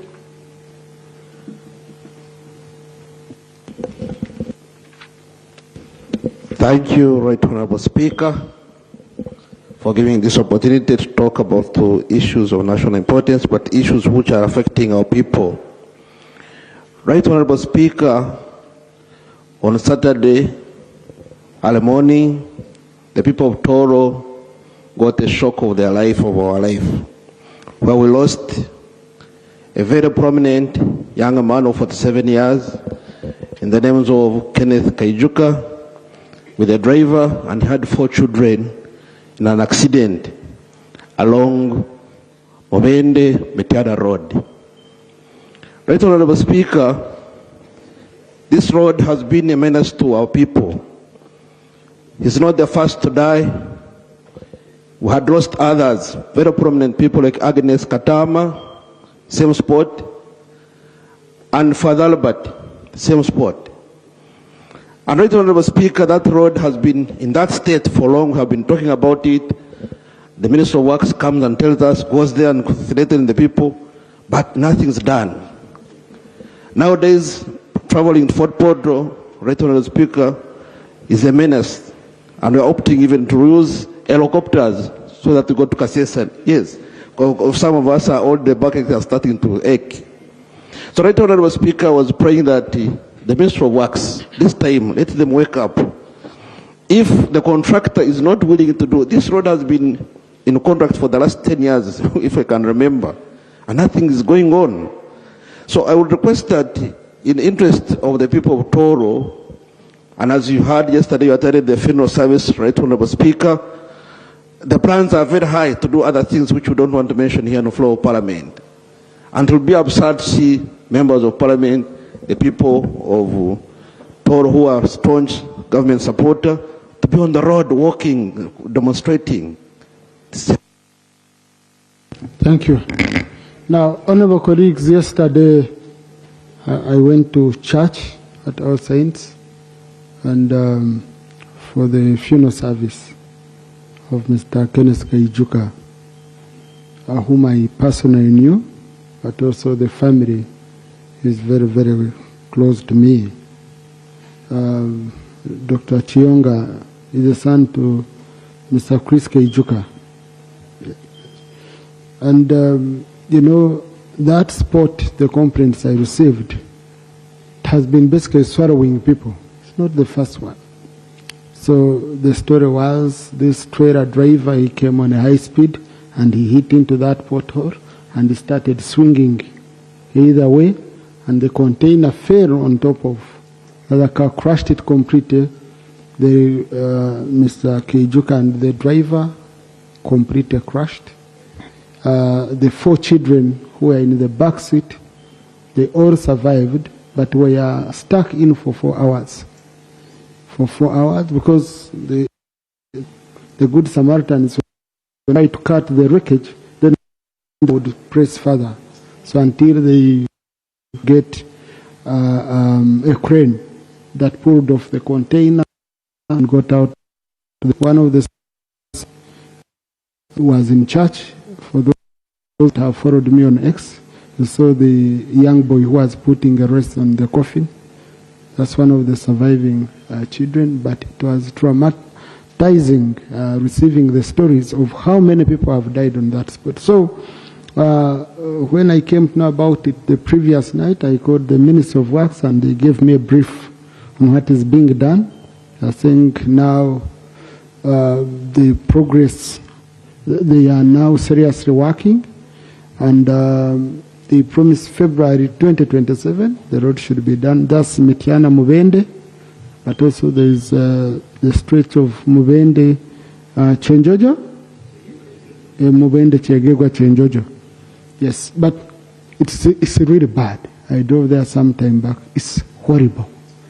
We have bad roads, but I would rather be on a maram than being on that road, because you have a very sharp pothole, and I don't know how people even are moving there at night. So, Right Honorable, I request that you help us follow up. I had to make very strong commitments on behalf of government. When you're outside there, people don't know issues of speaker or what. They are saying government. Tayegwa, you are here looking for votes. You are here. And I was with Mr. Chris Kaijuka, him and Mr. William Biaranga. We are traversing that region with the Isingo and the Mugenyis. So I request that indeed, even you interest yourself in that area. And also, I promised the mourners that the Committee of Physical Infrastructure will visit that area to monitor the progress of the road and report back. So I need the Committee of Physical Infrastructure to go and visit that area, see the progress, interact with the Minister, and report back. Honorable colleagues, when Honorable Baram was giving explanation, he explained and was giving justification, but there is where he said that some of them are girlfriends of MPs and all that. We might be having girlfriends, but don't expose them that way, Honorable. Okay? So Honorable, we are uncomfortable having that on record. I don't know. And you're part of us. You might be reporting yourself, please. Right Honorable Speaker, with that guidance, I request that part be removed, be expunged. Thank you. It's expunged. Clerk, please expunge that part. Let's assume no MP has a girlfriend. Yes, as Baram has put it. Okay? Honorable Kasure. Thank you very much, Right Honorable Speaker. Right Honorable Speaker, you guided in this House that when such matters of death are reported to this House, it's procedurally right for us to observe a moment of silence.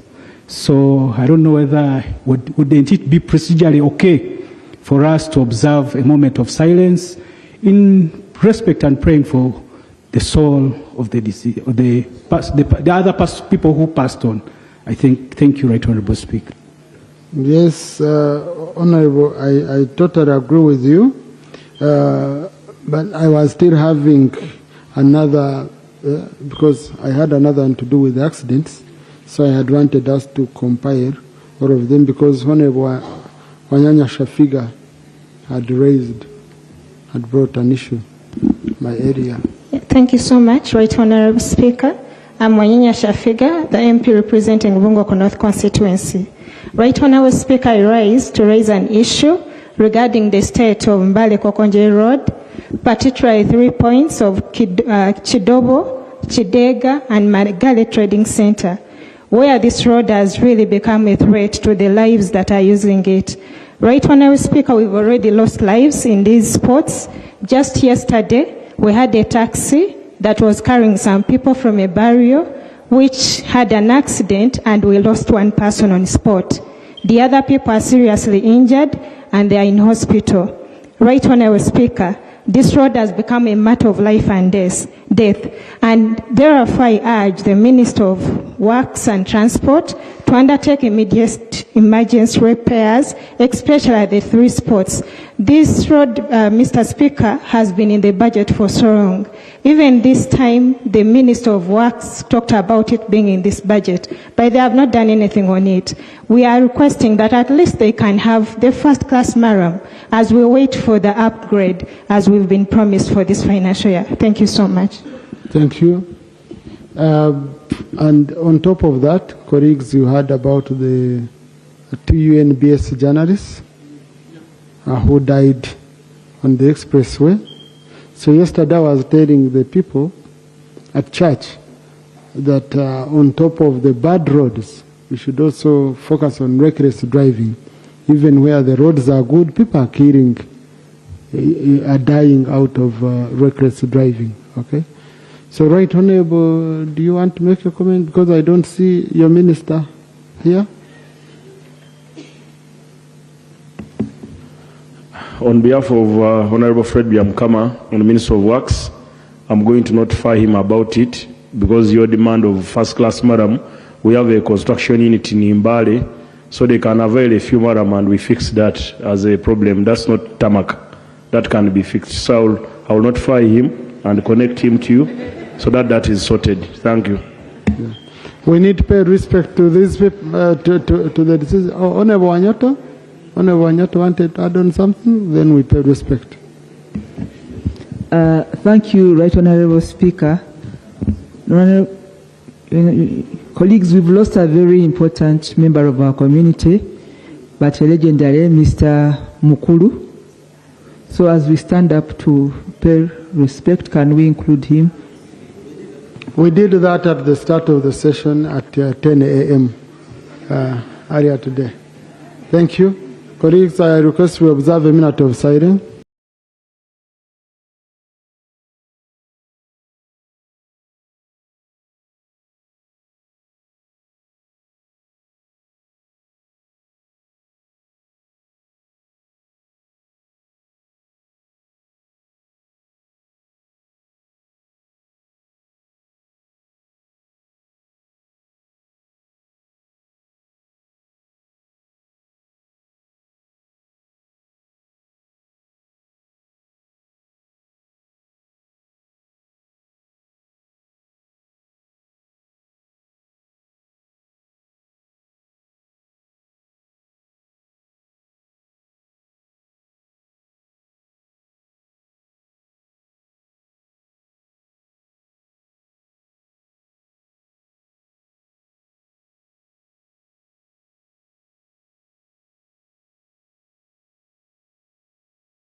Colleagues, I request we observe a minute of silence.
And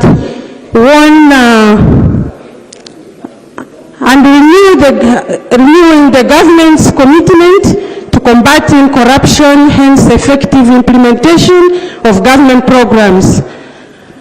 Right Honorable Speaker, we also continue to have to warn the public officials against misuse of public resources, calling for stronger accountability and better public service delivery.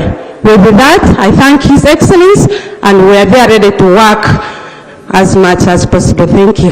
Thank you, Honorable. Honorable Koro Alex.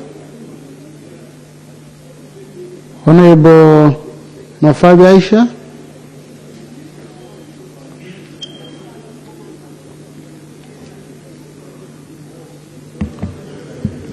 Thank you so much, Right Honorable Speaker. Honorable members, my name is Mafabi Ashanabulo, Women Representative, Sironko District. I equally rise to thank His Excellency for the State of the Nation address. It was both a report card of how well we are doing and a glimpse into the future. On the same note, I want to especially thank him for his communication regarding commercial farming. Honorable members of Parliament and Mr. Speaker, Sironko belongs to the Elgon region, and unfortunately, because of land fragmentation, Elgon cannot actually enjoy the benefits of commercial farming. I therefore stand to request the Ministry of Agriculture to help us and organize the smallholder farmers who are 85% of the farming community, to organize them to in their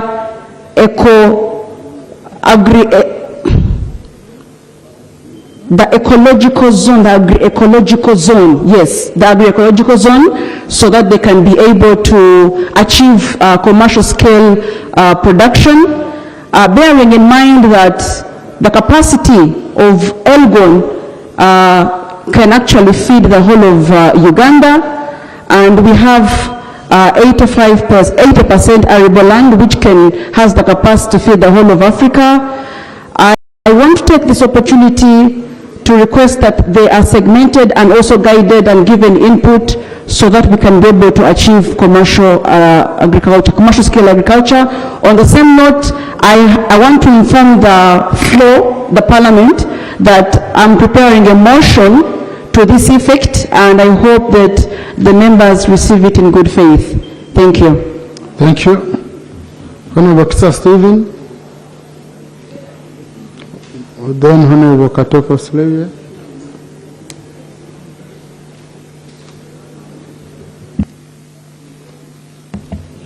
Thank you so much, Right Honourable Speaker. I rise to support the motion and thank His Excellency the President for the concise and precise State of the Nation address. Right Honourable Speaker, in the State of the Nation address, the President emphasized mainly the universal education, primary, secondary, and particularly the human capital development at university education and skilling. Right Honourable Speaker, in my constituency and the district, most of the sub-counties have city schools, for which we are very grateful to this government. Recently, Right Honourable Speaker, the government of Uganda granted the Busoga region and the country at large the Busoga University. And Right Honourable Speaker, the government has invested money in renovating structures which was undertaken by UPDF, and these structures, Right Honourable Speaker, they have been handed over to the committee steering the Saidi Busoga University. However, Right Honourable Speaker, after all that investment, the university has not been operationalized up to date. And the academic year has started. The university up to now has not made any admission. Right Honourable Speaker, now that the Minister for Education is here, I wanted to request through you, Right Honourable Speaker, the Minister to give us an update as to when, after government investing all that money, as to when this university is going to be operationalized. Because structures are there, a committee is there, but now the academic year has started right from August up to now, nothing is happening. Finally, Right Honourable Speaker, it is on the matter of health, which was emphasized by His Excellency the President, and most of the sub-counties in my constituency and the district, they have health center 3s. But Right Honourable Speaker, we have almost a population of 350,000 people in that district. But up to date, we have not got the opportunity for this government to give us a district hospital in Luuka district. I think I want to implore the ministry that given that population, we sincerely need to have a district hospital, and we emphasize. Thank you. I'll have Honorable Genesio.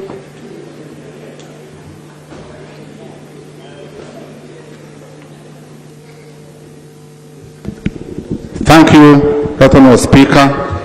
I rise to thank His Excellency the President of the Republic of Uganda for delivering State of the Nation address on 4th of June for outlining government's achievements and priorities. My name is Genesio Tumramye, MP Kashonji County. I also commend the government for the continued investment in infrastructure, education, health care, agriculture, and with wealth creation, all of which are vital for Uganda's socio-economic transformation.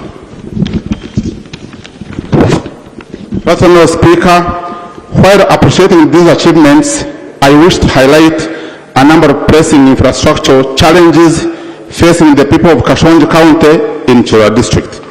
Mr. Speaker, allow me to draw the attention of this August House and the government to the long-standing presidential pledge to tarmac Ruhumba Kashonji Kashwa 33-kilometer road. This road is a critical transport corridor that serves farmers, students, traders, health workers, and the general public.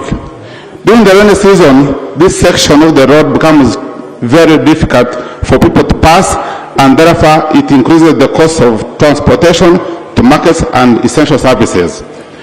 Mr. Speaker, sir, I therefore humbly appeal to the government of Uganda to prioritize the implementation of this presidential pledge by allocating adequate funding so that construction of this road, Ruhumba Kashonji Kashwa Junction, can commence. Its completion will stimulate trade, improve agricultural marketing, attract investment, and enhance service delivery. Mr. Speaker, I do submit. Thank you. Thank you, Honorable Katoko Damba. Honorable Ajiro Maria Goretti.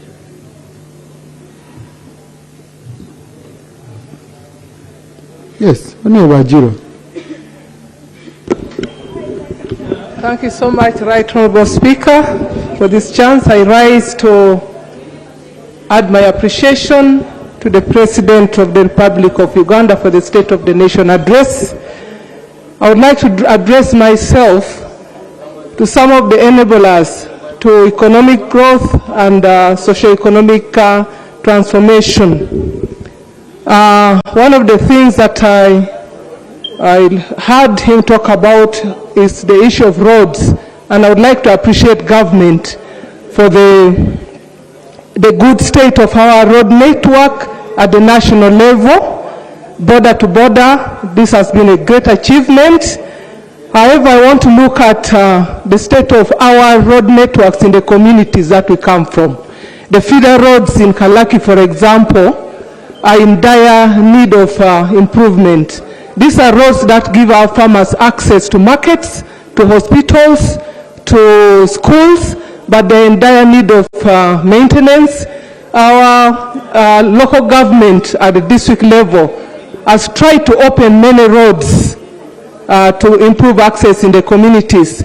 But after that opening, there's very little that they can do in terms of maintenance. When the funds from road fund are distributed in the sub-counties, you'll find that a sub-county receives about 7 to 8 million per annum. And that is, of course, not adequate to maintain those feeder roads. I have an example of a sub-county which has farmers of citrus. They grow citrus and they have markets as far as Kenya. But when those lorries come to pick the oranges, they cannot access the gardens of the farmers. Therefore, the farmer is now compelled to spend more money to access the lorries, and therefore diminishing their profit margins. So I really pray that adequate funding be given for road maintenance in the communities.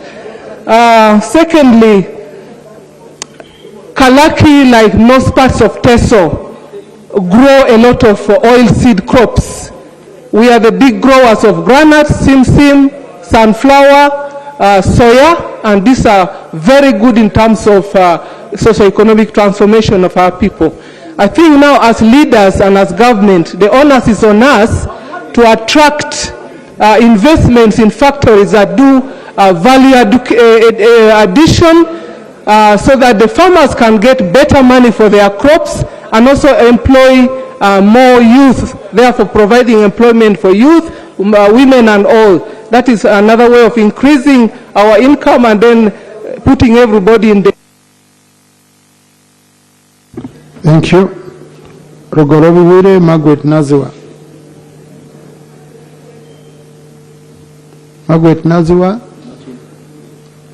Rogorobi Barbara Noel. Okwi Constantine.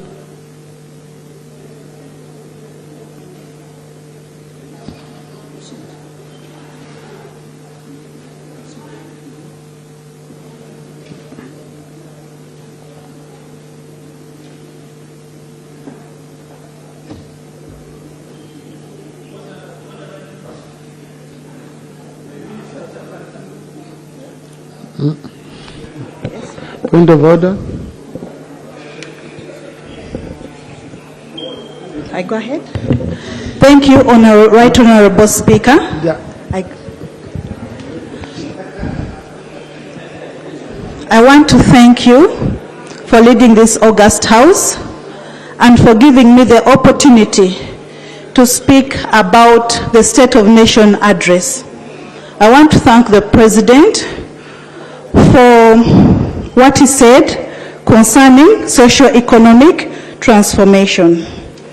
However, Right Honorable Speaker, I was in Budaka recently during the visit, and I had to change my speech because of some of what I found on ground. For example, government has invested in schools, for example, giving computers, but unfortunately, children don't have access to this. We saw situations where children were denied to sit for their mock exams because of illegal fees charged by the headmasters. I am not condemning what the minister did, but I want to request government to look at this situation. We saw instances of parish model where the beneficiaries were asked to pay a lot of money, and the main people, the people who are supposed to receive this money, are left out. Then on the issue of health, we saw situations where some health centers are opened after 11 o'clock. So when people get sick, they have no access to medical attention.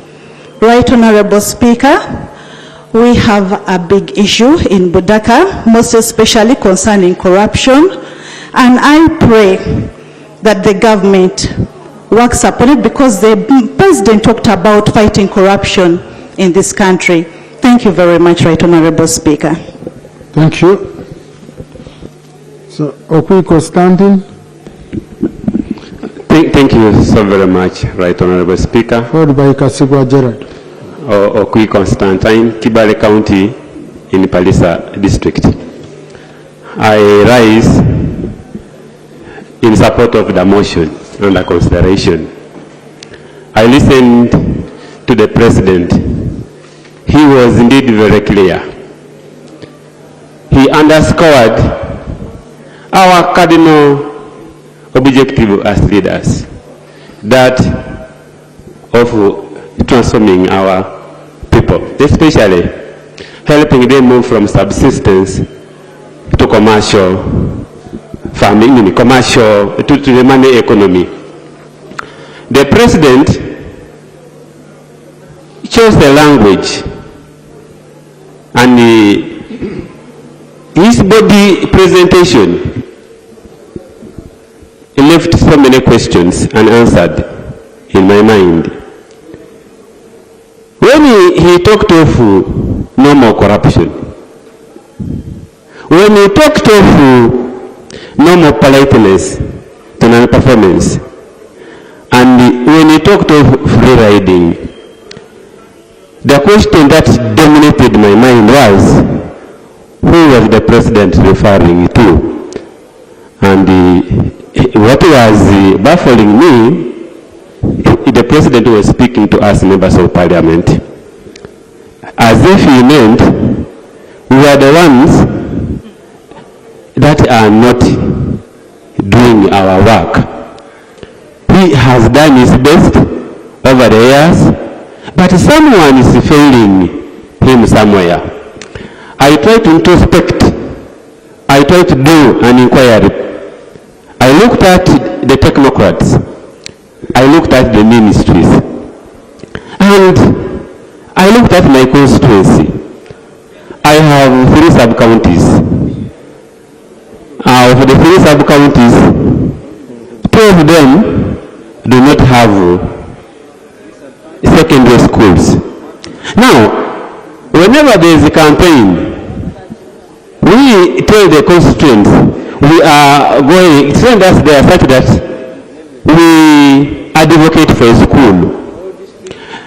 I look at electricity coverage. out of 46 trading centers I have in my constituency, there are only wires passing in 3 of the trading centers. When I look at the primary schools, out of the 12 parishes, sorry, Honorable. It is 3 minutes each.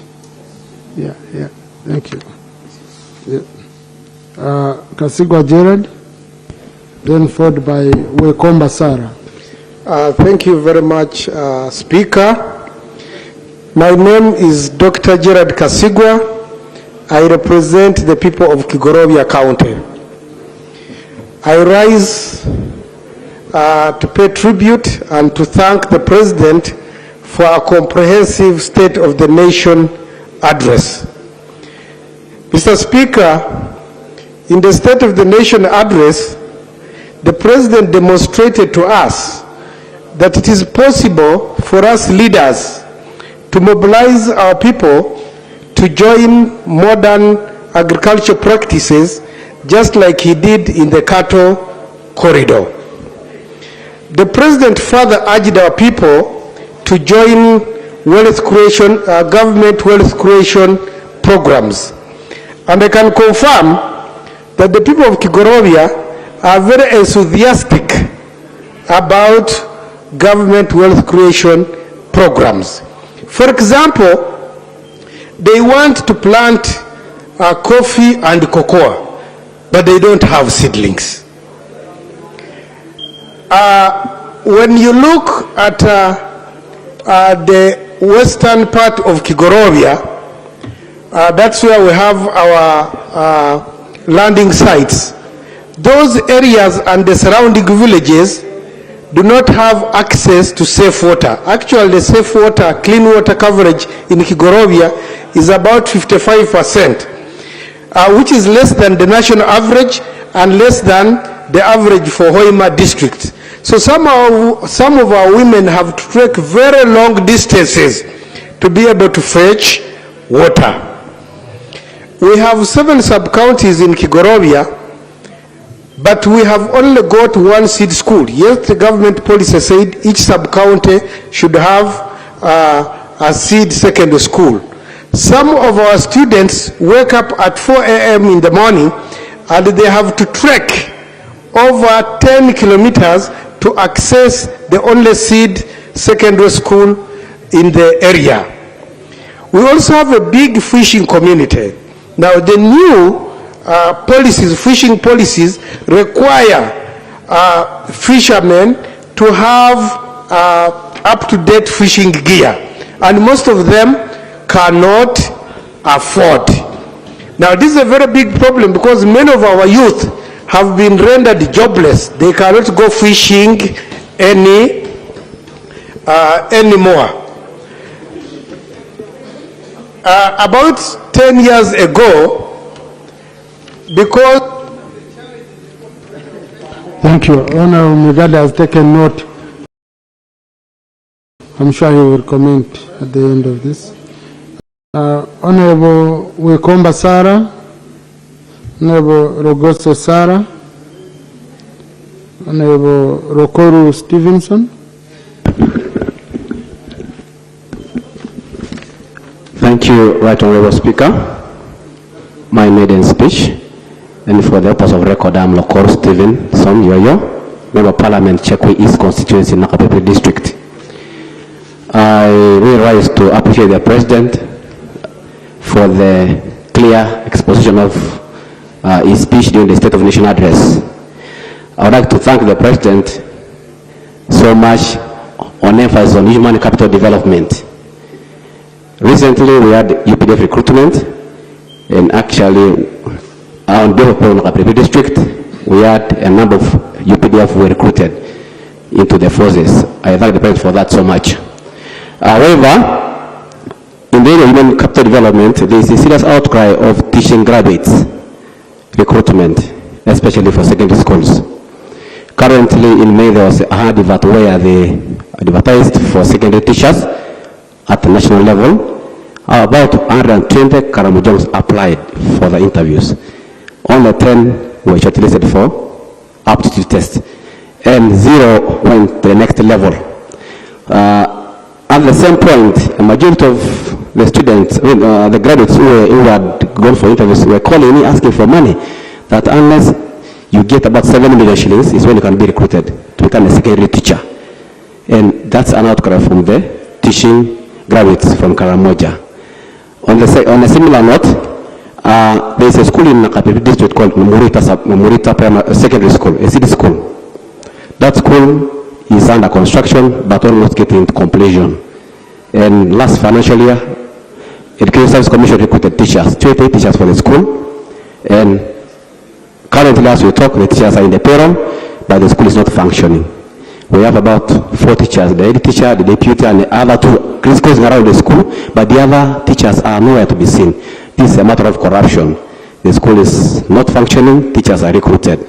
So I also want to pray to the Minister of Education here that the recruitment issue of the teaching graduates for Karamoja, if it's hard to access a job from the central government through Education Service Commission, I would implore that maybe the decentralization policy of recruitment of secondary teachers be taken to local government, such that teachers can be recruited from the districts where they can have a competitive advantage to get the jobs. I beg to submit. Thank you so much. Thank you. Ngorok Richard. Thank you, Right Honorable Speaker. For the record, Richard Ngorok is my name. Member of Parliament representing the people of Wusuk County. I rise in support of the motion to thank and appreciate the President for his exposition on the State of the Nation address. The President took us through the roller coaster leadership journey that he has gone through right from the 60s. And he has told us how being a resilient leader, focused leader, a corruption-free leader has developed not only the Ankole sub-region, but also the country. Because he says from the ideas that he got through his education and interaction with the rest of some parts of the world, he was able to identify the need for the Ankole people to embrace the idea of fencing their land in order to keep the cows. But also, he gave us how the economy has grown is a good thing to note. Now, for the people of Wusuk, there remain to be issues to tackle. One, Katakui is a disaster-prone area. We are affected by both floods and drought. As we speak now, floods affected us from mid last year. Now, at the beginning of this year, it has been drought, and therefore we are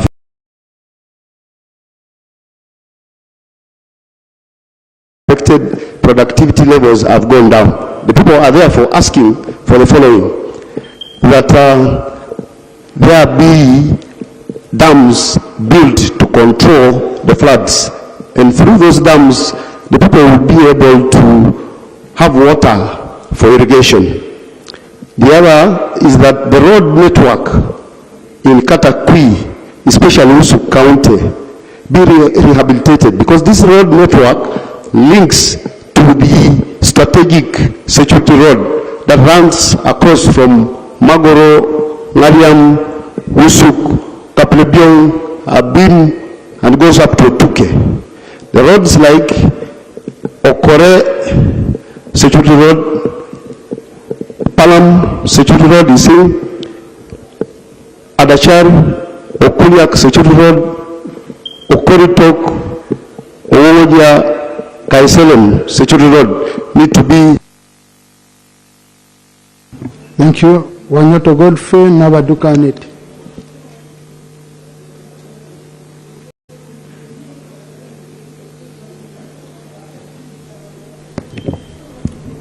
Thank you, Right Honorable Speaker. I'm Wanyoto Godfrey, representing the people of Dudley West.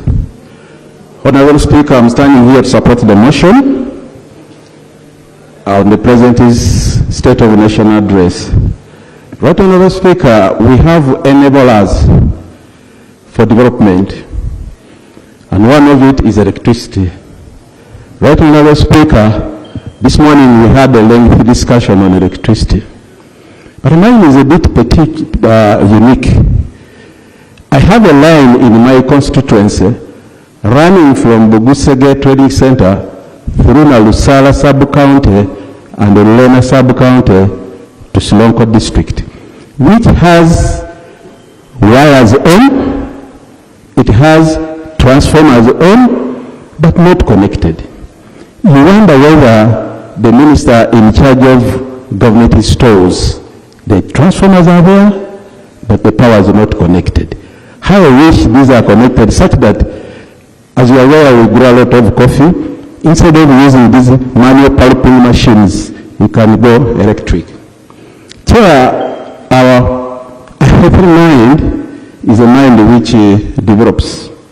We have a Center 3 health center in my constituency, where the doctor in charge, second in charge, and in third are earning salary of a diploma holder.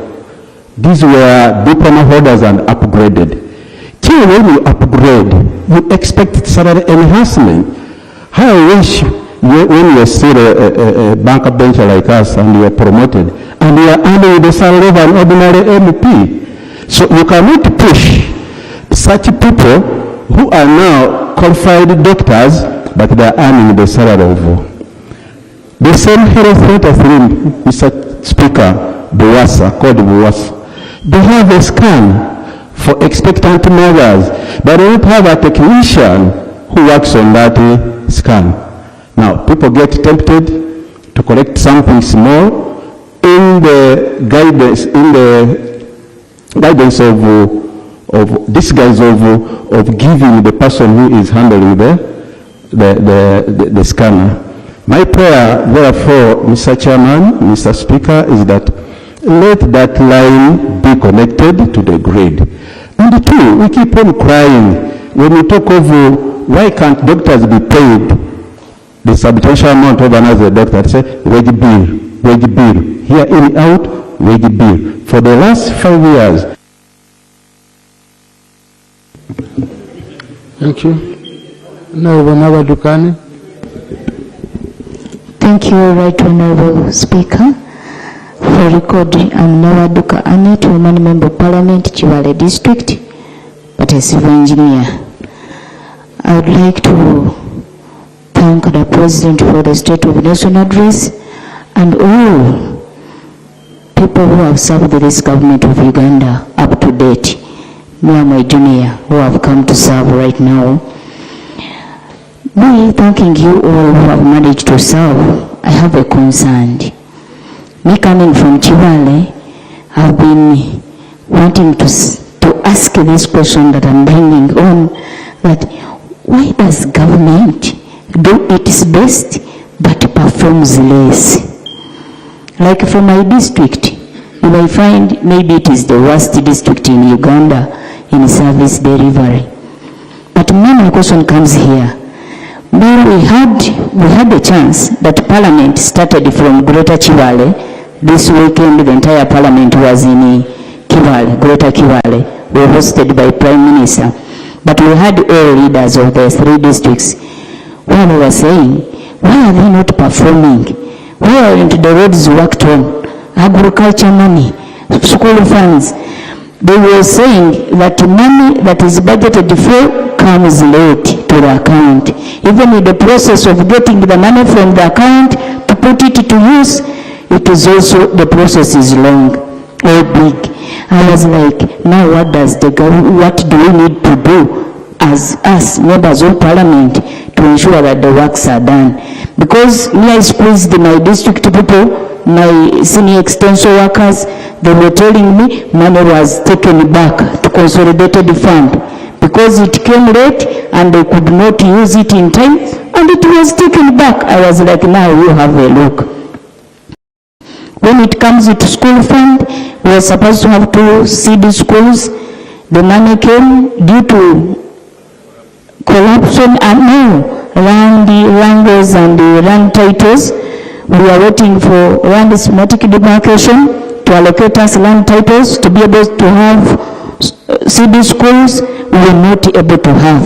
And the money was taken back to consolidated fund. And for us, Chibale, we are there crying when we will ever be served by this government the way we are entitled to be served. When the money comes late and the titles are supposed to still come from the government, and we'll be able to have those secondary schools in our place. For the case of these leaders, when we interacted with them when the parliament came last weekend, they said we need to request the government when we budget and we pass the... Thank you. Honorable Mutebi Bernard, followed by Ochan Patrick.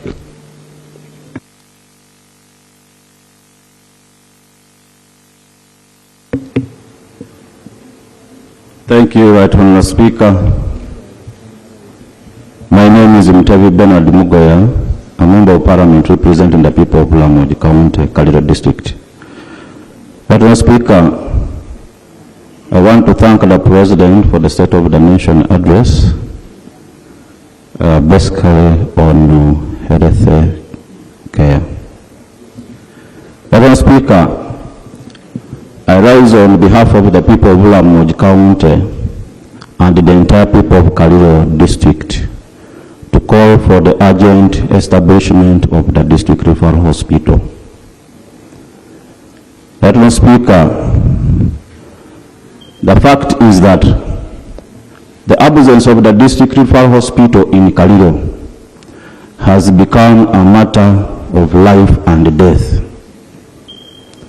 Umanya Health Center 4, the highest health facility we have in Kaliro District, is overwhelmed by the growing number of people, patients, and it lacks the capacity to adequately handle emergencies and specialized cases. Madam Speaker, I recall it very well.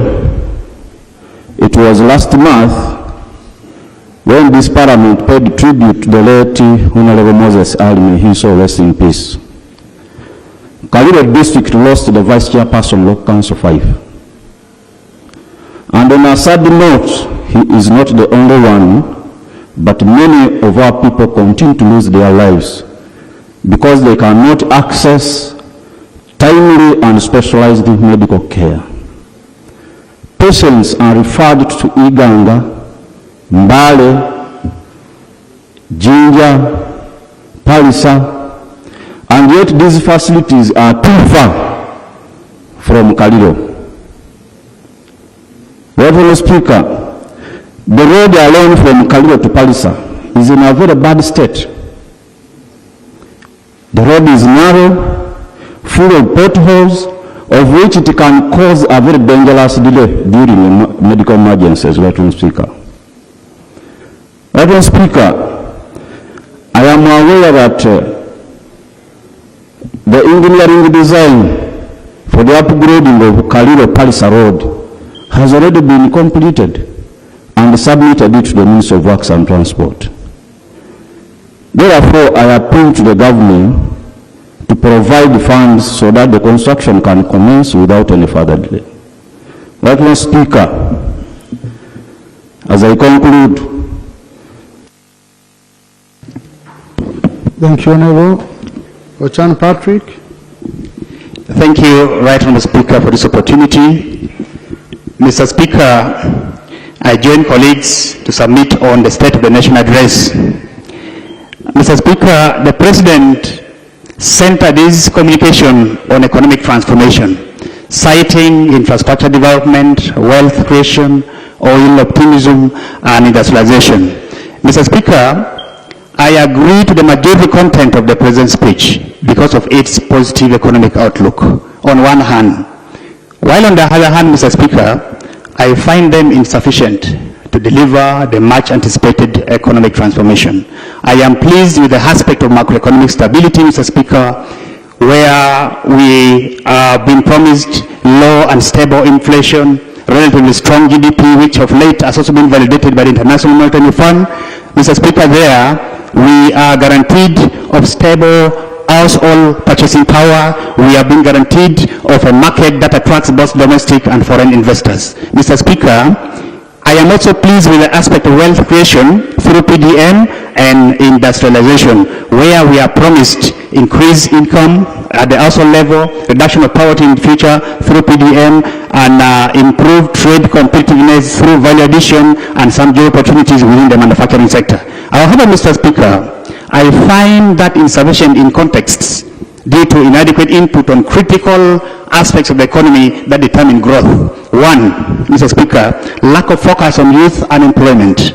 While the President's speech emphasized wealth creation, limited attention relatively was put on youth unemployment and underemployment. Uganda being a country with the youngest population in the region, Mr. Speaker, I expected the statement to have captured concrete proposals on youth unemployment, creating labor-intensive industries, and expansion of jobs in the private sector, Mr. Speaker. So my argument here, Mr. Speaker, number two, on public debt. Mr. Speaker, Uganda is one of the countries ever increasing debt stock. Relatively little attention, much as the President emphasized growth opportunities, limited attention was put on public debt sustainability, future debt servicing obligation, and physical trade-offs associated with the huge infrastructure spending. My argument here is that, Mr. Speaker, for a carefully planned economy, huge or sustained infrastructure spending should be balanced with a very careful debt management plan. That was lacking in the speech. Mr. Speaker, number three, on private sector. The President encouraged private sector investment without providing incentives for private sector development. Mr. Speaker, there are structural constraints affecting the sector, such as lack of electricity in parts of the country, increased cost of borrowing, lack of access. Thank you. Mr. Fred Amani Odravi.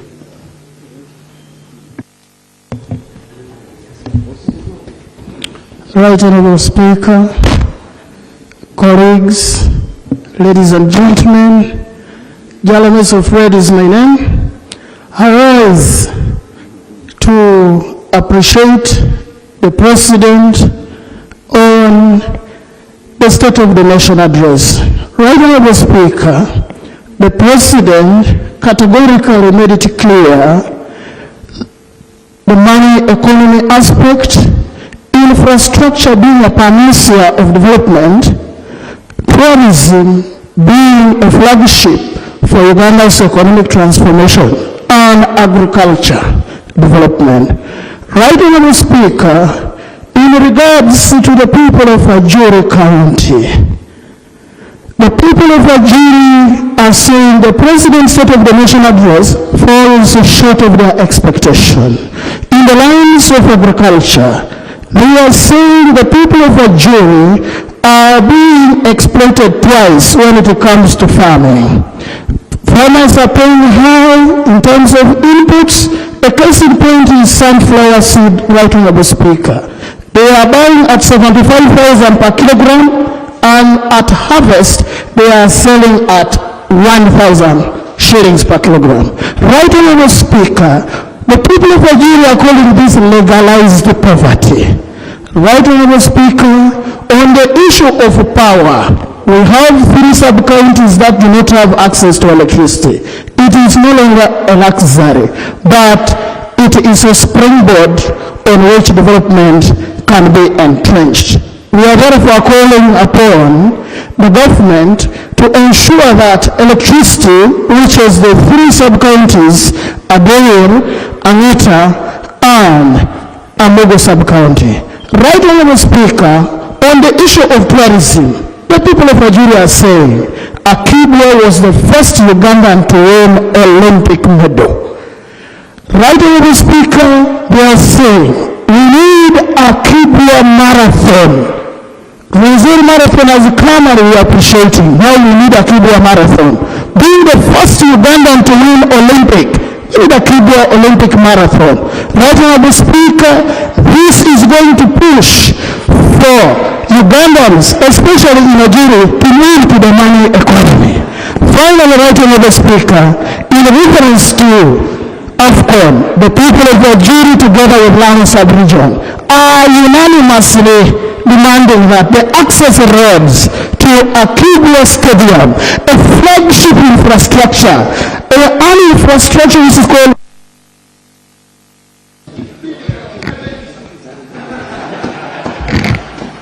Thank you, Honorable Jalamiso. Honorable Manio, followed by Honorable Max Ochai. Thank you, Right Honorable Speaker. And this is my maiden speech. Yes, I've spoken before, but this is my maiden speech. On other matters, but on SONA, this is my maiden. My name is Amania Sheila Dravile, Woman of Parliament from Mukono District. OWOPA Treasurer, Shadow Minister, ICT and Anti-Corruption. Right Honorable Speaker, I stand firmly to associate myself with the uncompromising response delivered by our Leader of Opposition.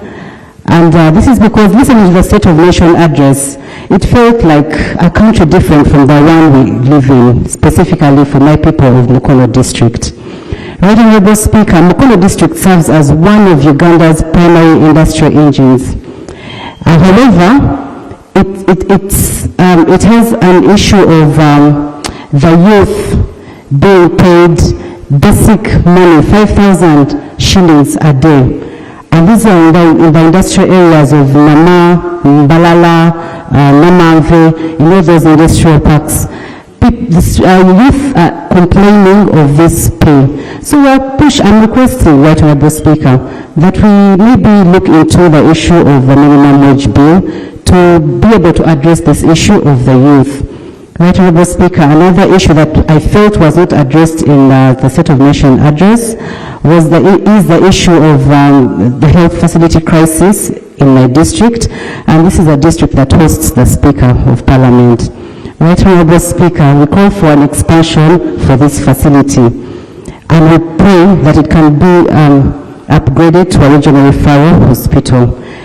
This hospital, so far now, handles over 500 outpatients, and it's operating on a budget of around 722 million. Right Honorable Speaker, we pray that it can be funded to be able to cope with the population, the rising population in Mukono District, and can also be able to handle our fellow leaders that, are traversing from district to district.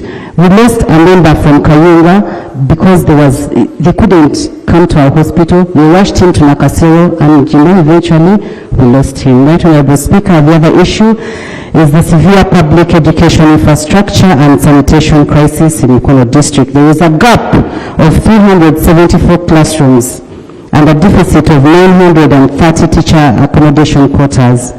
Right Honorable Speaker, there is also a crisis of sanitation shortfall of 937 toilets and latrines for learners. Right Honorable Speaker. Thank you. Honorable Ochai Max.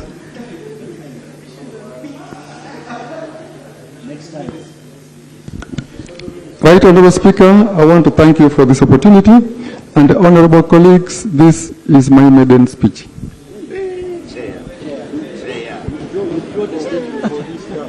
Thank you. Right Honorable Speaker, I rise to support the motion on basically three grounds. The loud call the President made to us. Two, on the economic transformation agenda that he outlined for the executive to pick up. And then third, the detailed legislative agenda that he handed over to us as Parliament. With respect to the call, Right Honorable Speaker and honorable colleagues, His Excellency the President, just like John the Baptist did in the Bible, sounded a call to all of us not to sleep, to increase our productivity and increase production, to enable us, to enable Uganda lift from the level of lower income economic status to the higher middle income class. And that is for all of us. And then he called upon us leaders to ensure that there is no corruption And I'm glad a few hours ago, our Honorable Minister was here talking about fighting corruption. And that is the line we should all toe. He called upon even the technocrats to ensure that we deliver what can help us boost our productivity and increase our production. On the economic transformation agenda, he mirrored it to the NRM election manifesto 2026-2031. And in that, he outlined the key priority sectors that once targeted, focused on, we can then achieve the desired targets he set for us. That is the 6.4% GDP growth in the short run, and then the 10% GDP growth, at least over the medium term. And all those require that we focus on those critical factors of production needed to enhance production. People from Bukedi sub-region and in West Budama North constituency in particular are crying out for one thing, electricity.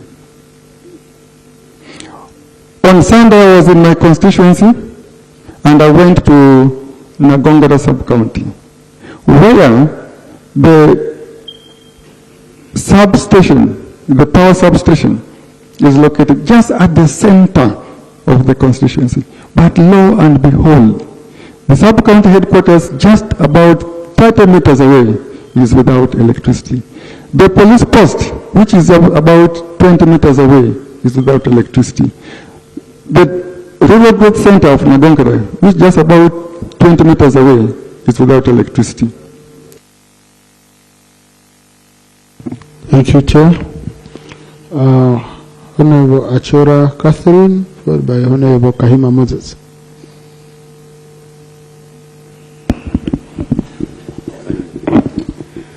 Thank you, Right Honorable Speaker. Achora Catherine is my name, Woman MP Palisa. I rise to support the motion of the President on the State of the Nation address. I particularly want to speak about Palisa Hospital. We all know that a healthy nation is a wealthy nation. Palisa Hospital was built in 1966 to support a population of 65,000. Today it supports a population of 334,000, let alone other neighboring 6 districts of Kaliro, Kibuku, Budaka, Butebu, Mora, and Butaleja. I therefore request that this hospital, because of its strategic location and the good road network, the connectivity, be upgraded to a regional referral hospital to serve all those other districts. The other matter is about the bridge called Otut Bridge in one of the sub-counties, Kaukura sub-county. This bridge collapsed in 2016. And appeals have been made to the Minister of Works and Transport for all this while. The State Minister then came in 2024, plus a team from World Bank, and promised the community that they would build us a steel bridge. The community was excited, and we are still waiting for the steel bridge. It has not come up to date. And that bridge connects Palisa to Ngora through Aleles, Palisa to Kaliro through Gogonyo. So I really request the Minister of Works and Transport to expedite the reconstruction of this bridge and let the people of Palisa know whether or not that bridge will be worked on. The other is about the biggest government school we have, Palisa SS. It has a population of 2,994 students, but only 47 teachers on payroll. And let alone that, the understaffing, we also we have a problem with the classrooms. We have a classroom block, 3 classroom blocks that need to be roofed. We need to be helped to have this classroom roofed so that our students study well. Right now, one class studies under tent, and when it rains, it means there are no classes. So to have this school support the academic development in Palisa, I really request the Honorable Minister of Education to assure us. Thank you, Honorable Kahima, followed by Honorable Ariera Dennis Omodi and Honorable Park Peter Pex. Thank you, Right Honorable Speaker. My name is Kahima Moses Mugabe. I represent Rohama East constituency in Ntungamo district. I rise to support the motion about the State of Nation address by the President. And in his State of Nation address, the President emphasized about the enablers of wealth creation. And the keynote was on infrastructure development. And I want to appreciate government efforts on road constructions. But Mr. Speaker, I want to draw the attention of the ministers that in their efforts to construct roads or rehabilitate roads in our constituencies, there is a tendency that they don't notify area members of parliament, and by coincidence, I am the chairman of the roads committee in Ntungamo district. They equally don't notify the district authorities. Last Thursday, I was in the constituency. A road is being constructed in my constituency from Chitwe to Rugwevo to Uganda up to Nyihanga. I met ministry officials inspecting the road at night. And I had to block them to account for their activities, for their action, and for their work that was being done on that particular road.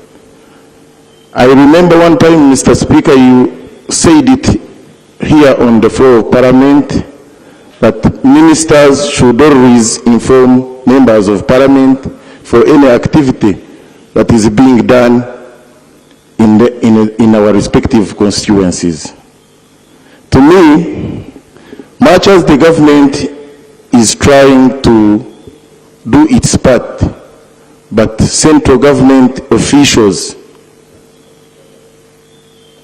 are really crippling the government, are crippling the efforts to fight. Thank you. But Honorable, avoid trying to block people. Don't go. You will find yourself in unnecessary fights. I think you should take note and then inform the right people. Yes. I know Honorable Karima, we've been together since in 2006 when they wanted to rig my vote, he came in fight for me as a youth MP. So you can't take him right even. But now we've grown old, less of Honorable Ariera Dennis, Honorable Park Peter, next. Honorable Okeyo Peter, Honorable Bagore Ngobi, followed by Honorable Mpata Sara. Colleagues, I had to read this list because the government chief whip, once she gives me her list, I have to show that I've done my part so that the MPs don't blame her.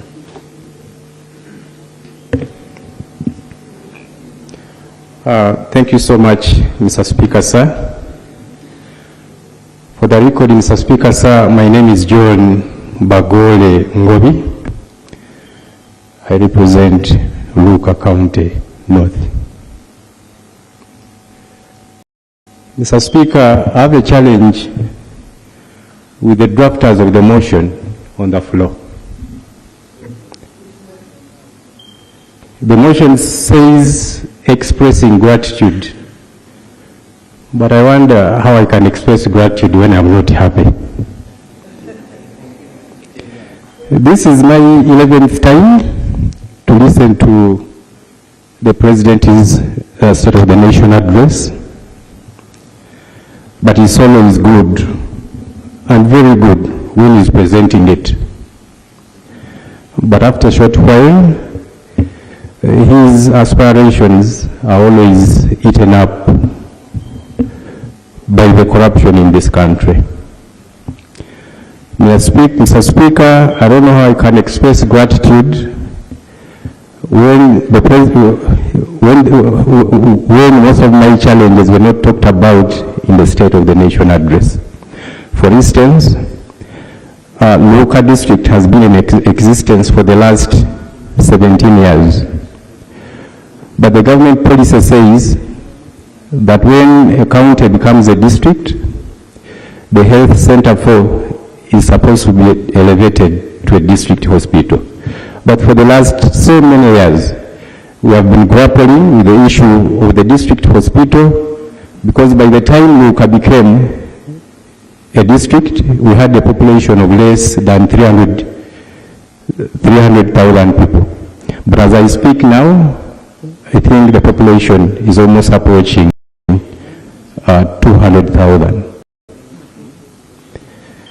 Mr. Speaker, there is another strategic issue which I think this country should have thought of a long time ago, to lessen on the volume of traffic on the Jinja-Malaba highway. Mr. Speaker, I presume that if the stretch from Kamuli via Luka to Kaliro to Palisa was worked on, as the President had promised before, the amount of time which is spent by somebody who travels from Kampala via Mukono to Jinja to Uganda will be lessened, I think, by 6 hours. Mr. Speaker, sir, the time you take to fly from... No, I have an interest in that part because I usually go that side. You seem to be giving us a shortcut a shortcut from Entebbe to London. Thank you so much, Mr. Speaker. I was trying to compare that the time you take to fly from Entebbe to London is the same time somebody takes to drive from Kampala to Jinja. But if the other stretch I was talking about is worked on, the stretch from Kamuli via Luka to Kaliro to Palisa, Mr. Speaker, the travelers who are traveling to the Far East, that is Mbale, Soroti, Karamoja, Lira, where the chief whip comes from. Where would we connect from? We are supposed to connect via Gayaza Road to Kayunga, to Honorable Kadaga's home, via Kamuli, then we fire to Palisa. So I want to call upon this House that in case I came up with a motion that the House should consider that to be a very serious issue for this country, I want to call upon members to support me, because that road is a very important road. It even takes Honorable Wanyopo to her home when she's going to Mbale.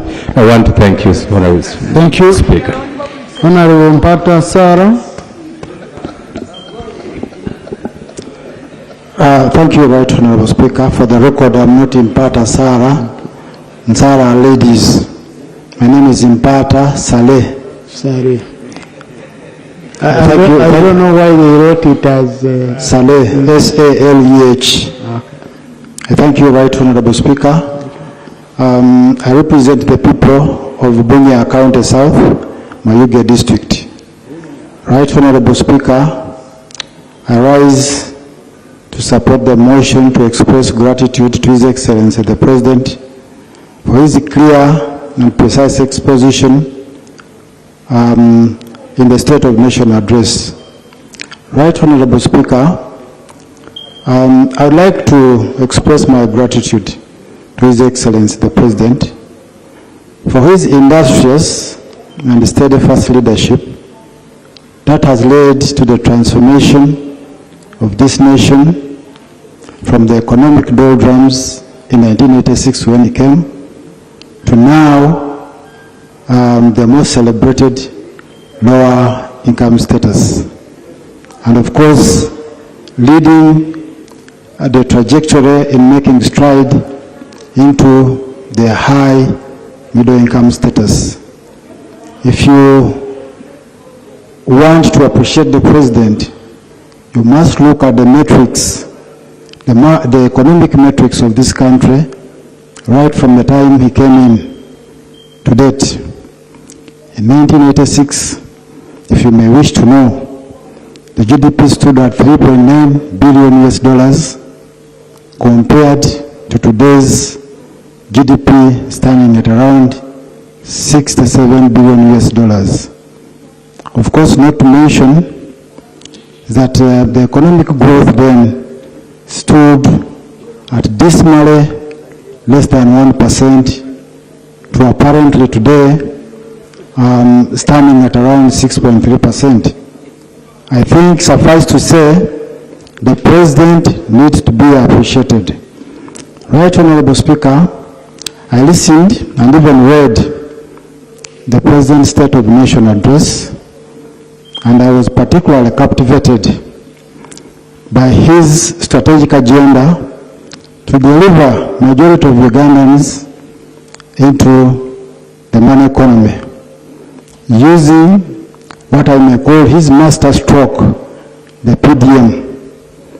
That is very important, Right Honorable Speaker, because for a country that must move forward, it must move forward economically.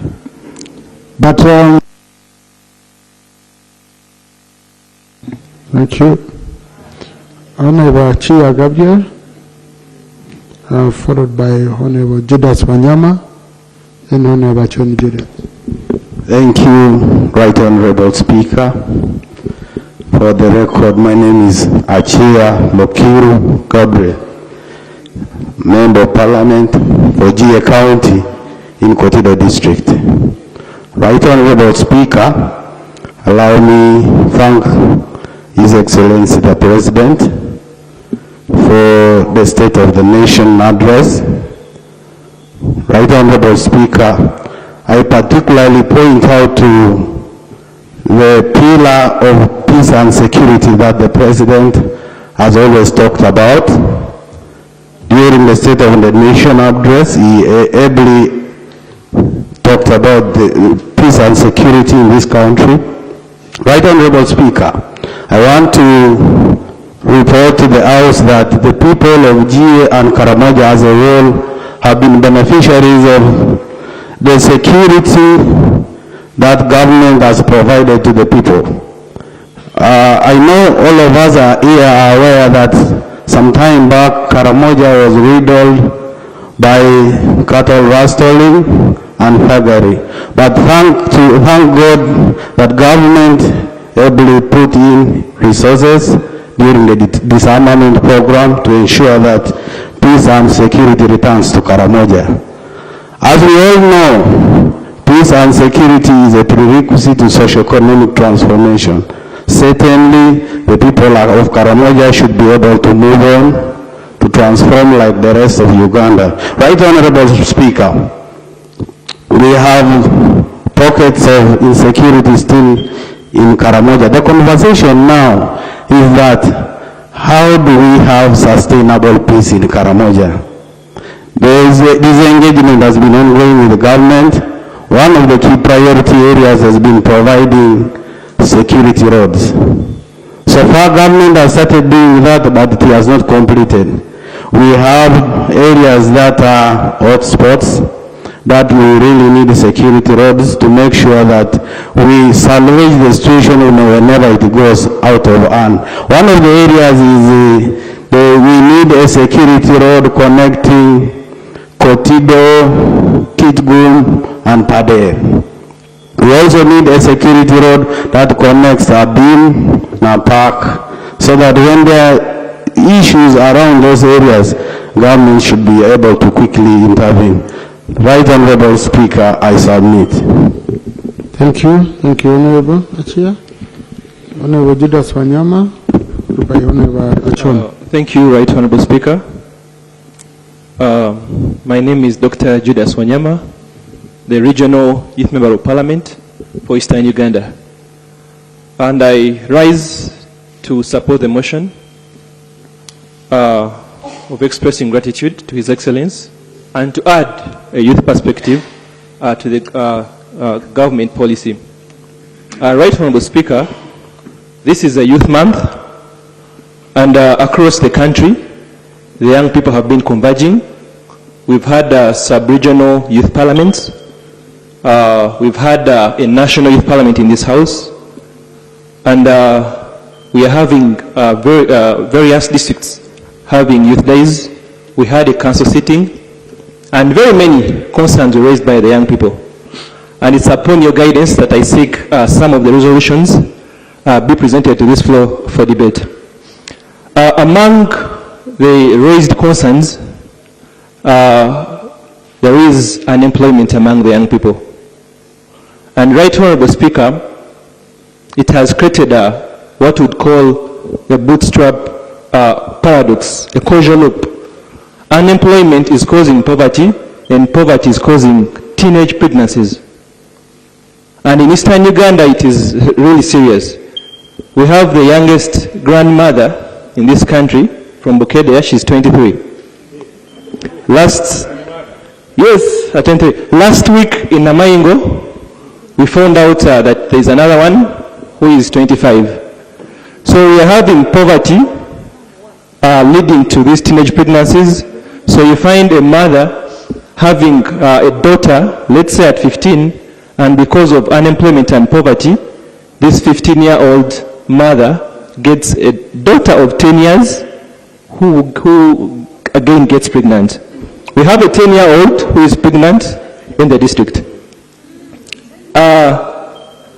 It's on the same note that I implore this house.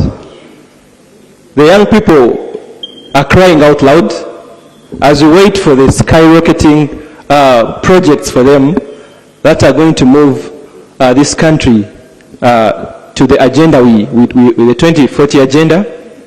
The young people are saying we can start with what's available. We already have tools in place, the PPDA reservations for the young people. We have the PDM places for the young people. And the young people are requesting the members of parliament to work with them to see that we implement this. Thank you. Honorable, some of those issues are depressing. Pain for a grandmother in 20s. It's so painful. So, Honorable Wanyama, I would guide that. I opened the youth parliament. I came here, and I was with the Minister of State for Youth, Honorable Barakisa. So, the way their issues could find their way on the floor, and I promised that would give them a chance, would be through a petition. You can get their resolutions, they are reduced into a petition, and then the petition is presented on the floor, and it is debated, resolution is agreed upon, and we ask the minister to take action on these critical matters. So we'll always find a way of bringing those critical issues. Honorable Achon. Thank you very much, Right Honorable Speaker, for clarification. Right Honorable Speaker, I was also awarded a doctorate as being an Olympian for life. So in the Lango Parliamentary Group, we have about 4 doctors, Dr. Jane, Dr. Pio, Dr. Lakisha Shaw. I think next time we pick doctor, please don't forget me. Right Honorable Speaker, I would also want to add my voice on the State of Nation address. Right Honorable Speaker, Otuke is a district we got health center for. And this health center for, as we are aware, he or she who is healthy can do anything. We see about 100 patients and we have only 1 doctor. I therefore appeal to the ministry to make sure they consider Tuke to add more doctors, which is very crucial and something that we need. Right Honourable Speaker, on the State of Nation address, as the President echoed on the call of socio-economic transformation of Uganda, the President also reaffirmed that the focus of the NRM in lifting all Ugandans out of poverty, whereby the challenge in Tuke, as we heard, a prolonged drought from April to July, which affected the life of the majority of people of Tuke. Right Honourable Speaker, I therefore appeal to the Ministry of Agriculture, I wish they are here, and Water. There are 2 dams which was dug in Otuke. They are 500 meters away from one another. Each was costed about 7 billion. Right Honourable Speaker, this dam is doing nothing at all. Therefore, I would appeal to the Ministry of Water to make sure, let us use this water for irrigation. Right Honourable Speaker, as the President also, he talked about having all the Ugandans to be uplifted in a job opportunity. I therefore appeal to the government to make sure that in this climate change, let their government use all their means to install the irrigation in the major district. Thank you. Thank you. Honorable Otim Bernard, Honorable Laloy Mika.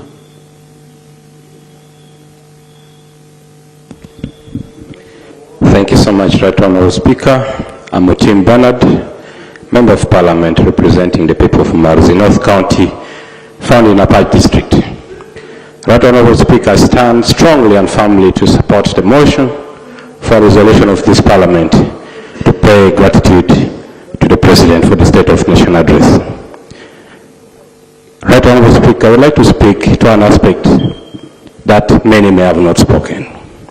In 1997, the government of Uganda, under the wise guidance of His Excellency, the President, introduced universal primary education.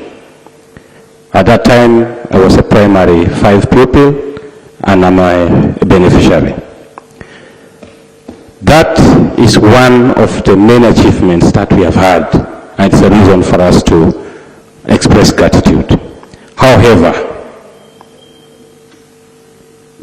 very rough statistics show that about 4,000 parishes in this country do not have a government primary school. And yet a government policy shows every parish should have a government primary school. Another rough statistic shows that about 1,700 parishes have community schools that have been built by the members of the public. These community schools have not been coded by the Ministry of Education and Sports, and yet government deploy teachers to these schools. Now, the parents are left with the burden of collecting money to run the school because the schools don't receive capitation grants. I'm glad Honorable Peter Gwang is here. This is a matter of human right, Right Honourable Speaker. Article 30 is clear. Every person has a right to education, not some people. Why should Ugandans be denied rights to have education? And yet the government, the President brought this very good program. My call to the government, let us support the parents who sacrifice their money to build schools on behalf of government. Let the schools just be coded, and then we are sure the President's objective of universal primary education is going to be achieved. The other aspect, Right Honourable Speaker, in the State of Nation address was the aspect of peace and security. I proudly associate myself as having been a police officer. But we have a population of over 70,000 Ugandans whose rights to political representation has been abused for decades.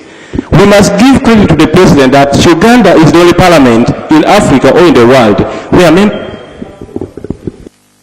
Thank you. Honorable Ole Mika, followed by Honorable Isamat Abraham. Thank you, Right Honorable Speaker. Mika Ole Makasile. Right Honorable Speaker, I think this is my maiden speech. And I want to thank my brothers who survived in the Lino of January. And I welcome my new members to join the 12th Parliament, because where we came from, the 11th Parliament, and I look around, I really feel I'm a casualty, because the members that have been within this house are not there. So we must know where we are heading to, but I want to thank the survivors of the 11th Parliament coming to 12th Parliament. Right Honorable Speaker, I want to congratulate, I want to thank my president, and you know the district I come from, it's the Florida of NRM. This is a district that put Karamoja map in every year of election. And when my people had the president during the State of Nation address, when he mentioned Amdat going to be tarmacked, I think it was an entire celebration. And they thank themselves for voting wisely during the January election. So my concern to my brothers who are on the technical team, you know what the president says during the State of Nation address, things must be implemented so that we get records at the end of the 5 years. So my technical brothers, the ministers, and I want to thank Chris Pass and my sister, the government chief whip. I know when now we talk about the tarmacking of Amudat, the president mentioned it, and that when you tarmac Amudat to the Kenya border, because Right Honorable Speaker, I border Kenya, as you know, Amudat is just a stone throw. Others may say maybe I have dual citizen, but that is the constitutional discussion. So what we need is, are our brothers from Lira, Soroti, able to go via Amudat? Because that's where we are focusing now on, other than getting traffic jam in Malaba, Luahaha. The shortest route will be in Amudat.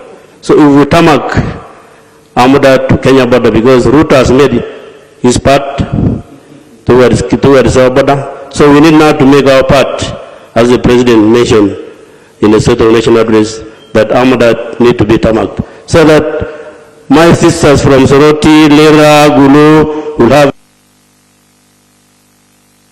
Thank you, Isamat Abraham, followed by Adida Abdu, Tomasji Anthony, and Lokor Albert. Thank you, Right Honorable Speaker and colleagues. I'm Dr. Isamat Abraham, MP Kapiri County, Ngora District, Teso Sub-Region.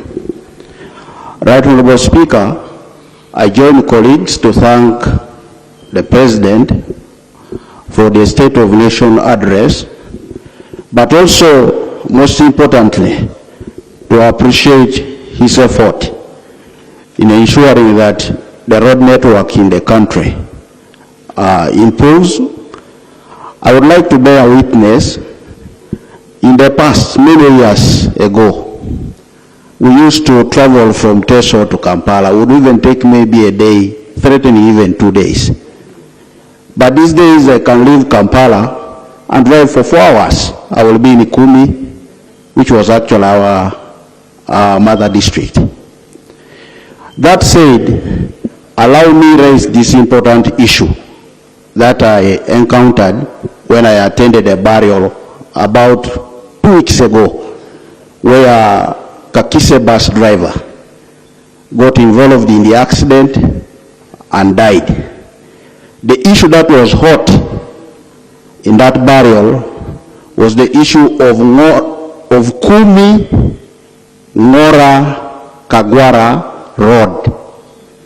That particular road, the 11th Parliament approved a supplementary budget. and a contractor was identified, which I think is Arab contractors. It is about 2 years now, but nothing has been done on that road.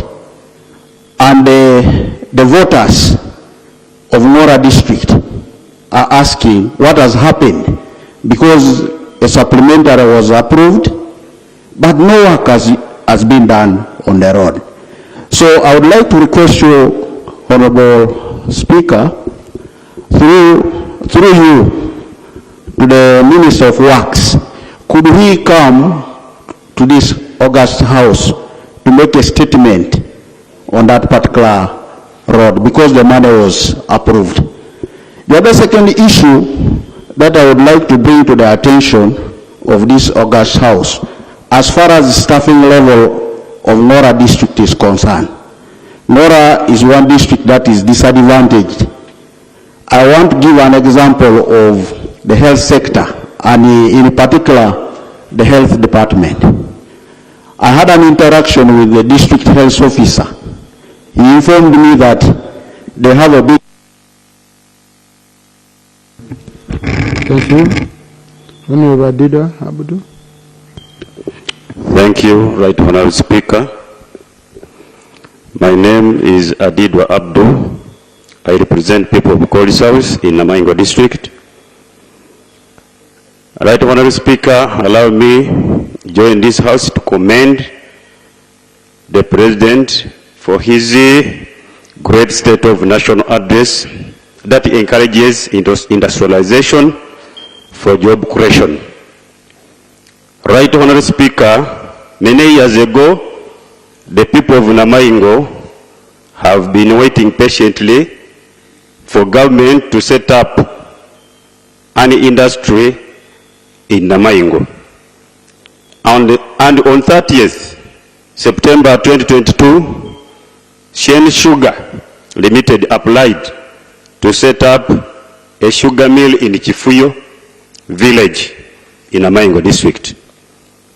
Right Honorable Speaker, since then, the factory has faced prolonged regulatory delays and legal disputes regarding zoning rules and nuclear estate, and this has left it stagnant. Right Honorable Speaker, the above challenges has left more than 400 outgrowers, farmers stuck with mature canes, yet they acquired loans from different banks, some injected in PDM money to pay rent on land, and more than 600 persons are now jobless. Right Honorable Speaker, my prayer, let the government intervene to solve the prolonged regulatory delays to allow CN Sugar Factory kickstart and also secure market for our outgrower farmers who are now stuck with immature canes, to enable them pay loans and also secure jobs for our people. Thank you, Right Honorable Speaker. But Honorable, I remember I chaired that session, and I spent 6 months mediating between the outgrowers and the millers, and the recommendation of the President. So, and that law is very robust, okay? The Sugar Act, the one we amended. And we had a meeting of MPs from Busoga, from Uganda, and from Bunyoro, and we came to a consensus. Number one, self-regulation. So now this is the Sugar Council. It's fair players in the sector. And the Sugar Council is made up of equal numbers from the side of the outgrowers, from the side of manufacturers, and each sub-region of the sugar growing areas is represented. So it shouldn't be an issue that is still disturbing. I think let the member discuss with the Sugar Council. Number two, on the issue of the nucleus farm. The nucleus farm, in the law, you are required to have established at least a nucleus farm that can support a minimum of 50% of your crushing capacity within 2 years after establishing a factory. So nucleus farm cannot apply before you establish a factory. After establishing, you are given 2 years to do that, to establish a farm that can support at least 50% of the crushing capacity. And this was out of people who were poaching, because you are from that region very well, where you get around 35 tons from an acre, Madvan gets 70 tons. Why? Because Madvan is able to come up with fertilizer, the improved seedling and all that, which he was giving to farmers, and then those farmers now go and start selling sugarcane to another one who has not invested, and then he pulled back. Okay? So that was the major aim. So I don't want applicants for factories to come and hide behind Parliament when the procedure is now self-regulation as a sector. I'm sure, Chairman of the committee, you're following up that issue. And also advise them to petition the minister if the council, because we gave the minister some powers, if the council is not being helpful. But we did a robust law, honorable colleagues. We really discussed this law extensively, consulted widely, and I believe it's the best law that we could have for the sugar industry.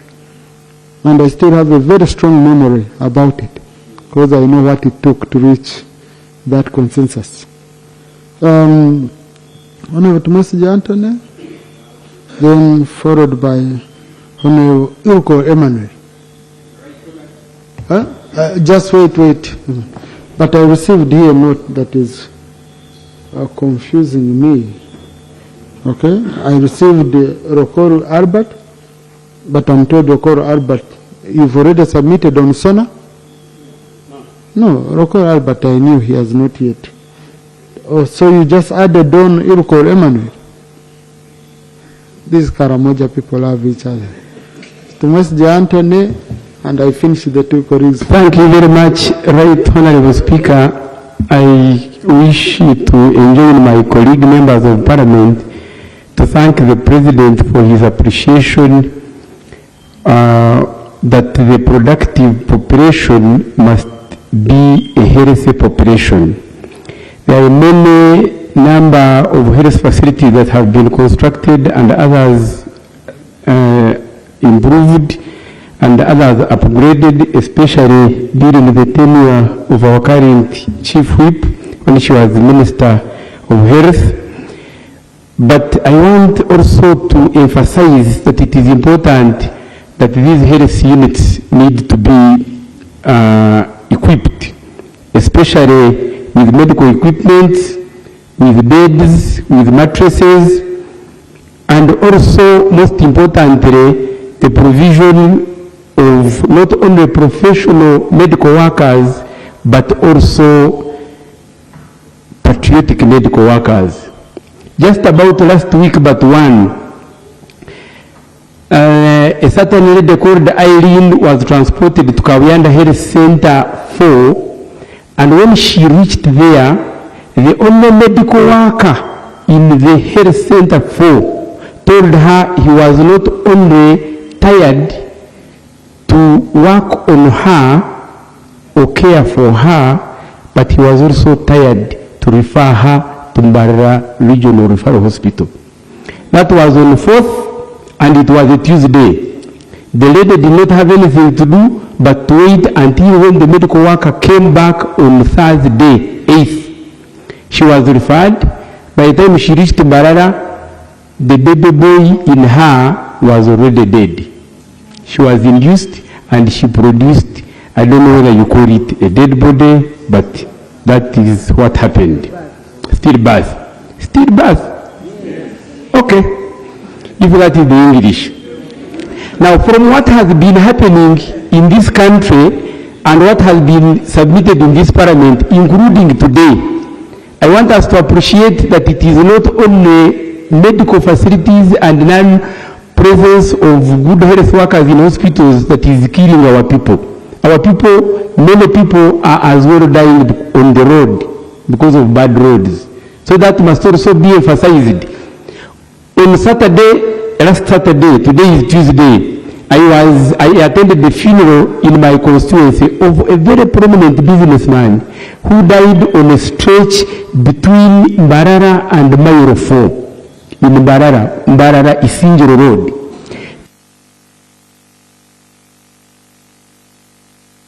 Sorry, Honorable, on this it is 3 minutes. That's what we agreed upon as rules. Honorable Okoro Albert, the President Honorable Iuko Emmanuel. Thank you, Right Honorable Speaker. For purpose of record, I'm called Lokoru Albert. In the Manyatas, Ekorita, I rise to support the motion on the State of Nation address by His Excellency the President on 3 to 4 pillars. Pillar 1, peace and security. Peace and security, as emphasized by the President, has seen Uganda transform. Secondly, improved network. Through the improved network, you realize Karamoja has seen 3 factories ever in the life of a Karamojan. It is through the affirmative action that His Excellency the President has given to Karamoja to see that Karamoja also matches with other parts of the country. The other one is industrialization. It is true that the country is endowed, and most especially Karamoja, with a lot of minerals. Currently, if you are traveling to Karamoja, you will meet a number of lorries carrying nothing but minerals. The last one is his question to the leadership of this country of Kisanja No Sleep, which is being championed now by the Ministry of Local Government. You have heard their specification of how some Ugandans are unfair to other poor Ugandans.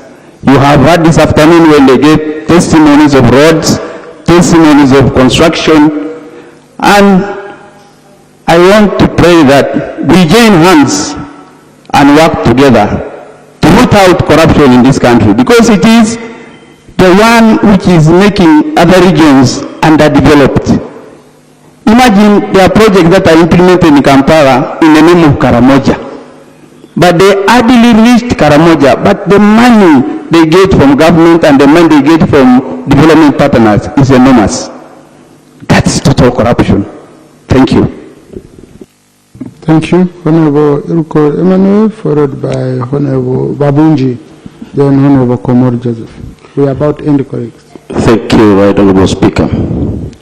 I stand to commend the President and join my other honorable colleagues in thanking our visionary leader, His Excellency Yoweri Kaguta Museveni, on the State of the Nation address. His Excellency has done enormous work in Karamoja from the time he started. He has done us good on roads, about 80%. He has done us 95% on insecurity. So far the region is pacified. So, what is giving us the delay so far to join the rest of the regions in the same pace of development? And that is where I want my beloved President to come in to help Karamoja. It is mostly on water for production and education. Karamoja is one area which is semi-arid and desert area. Recently we passed a law on irrigation on the floor of Parliament here. That was on the first sitting from Exim Bank. When you read the letter that was used to draw or to borrow that money, Karamoja or Lopei Dam was in that letter.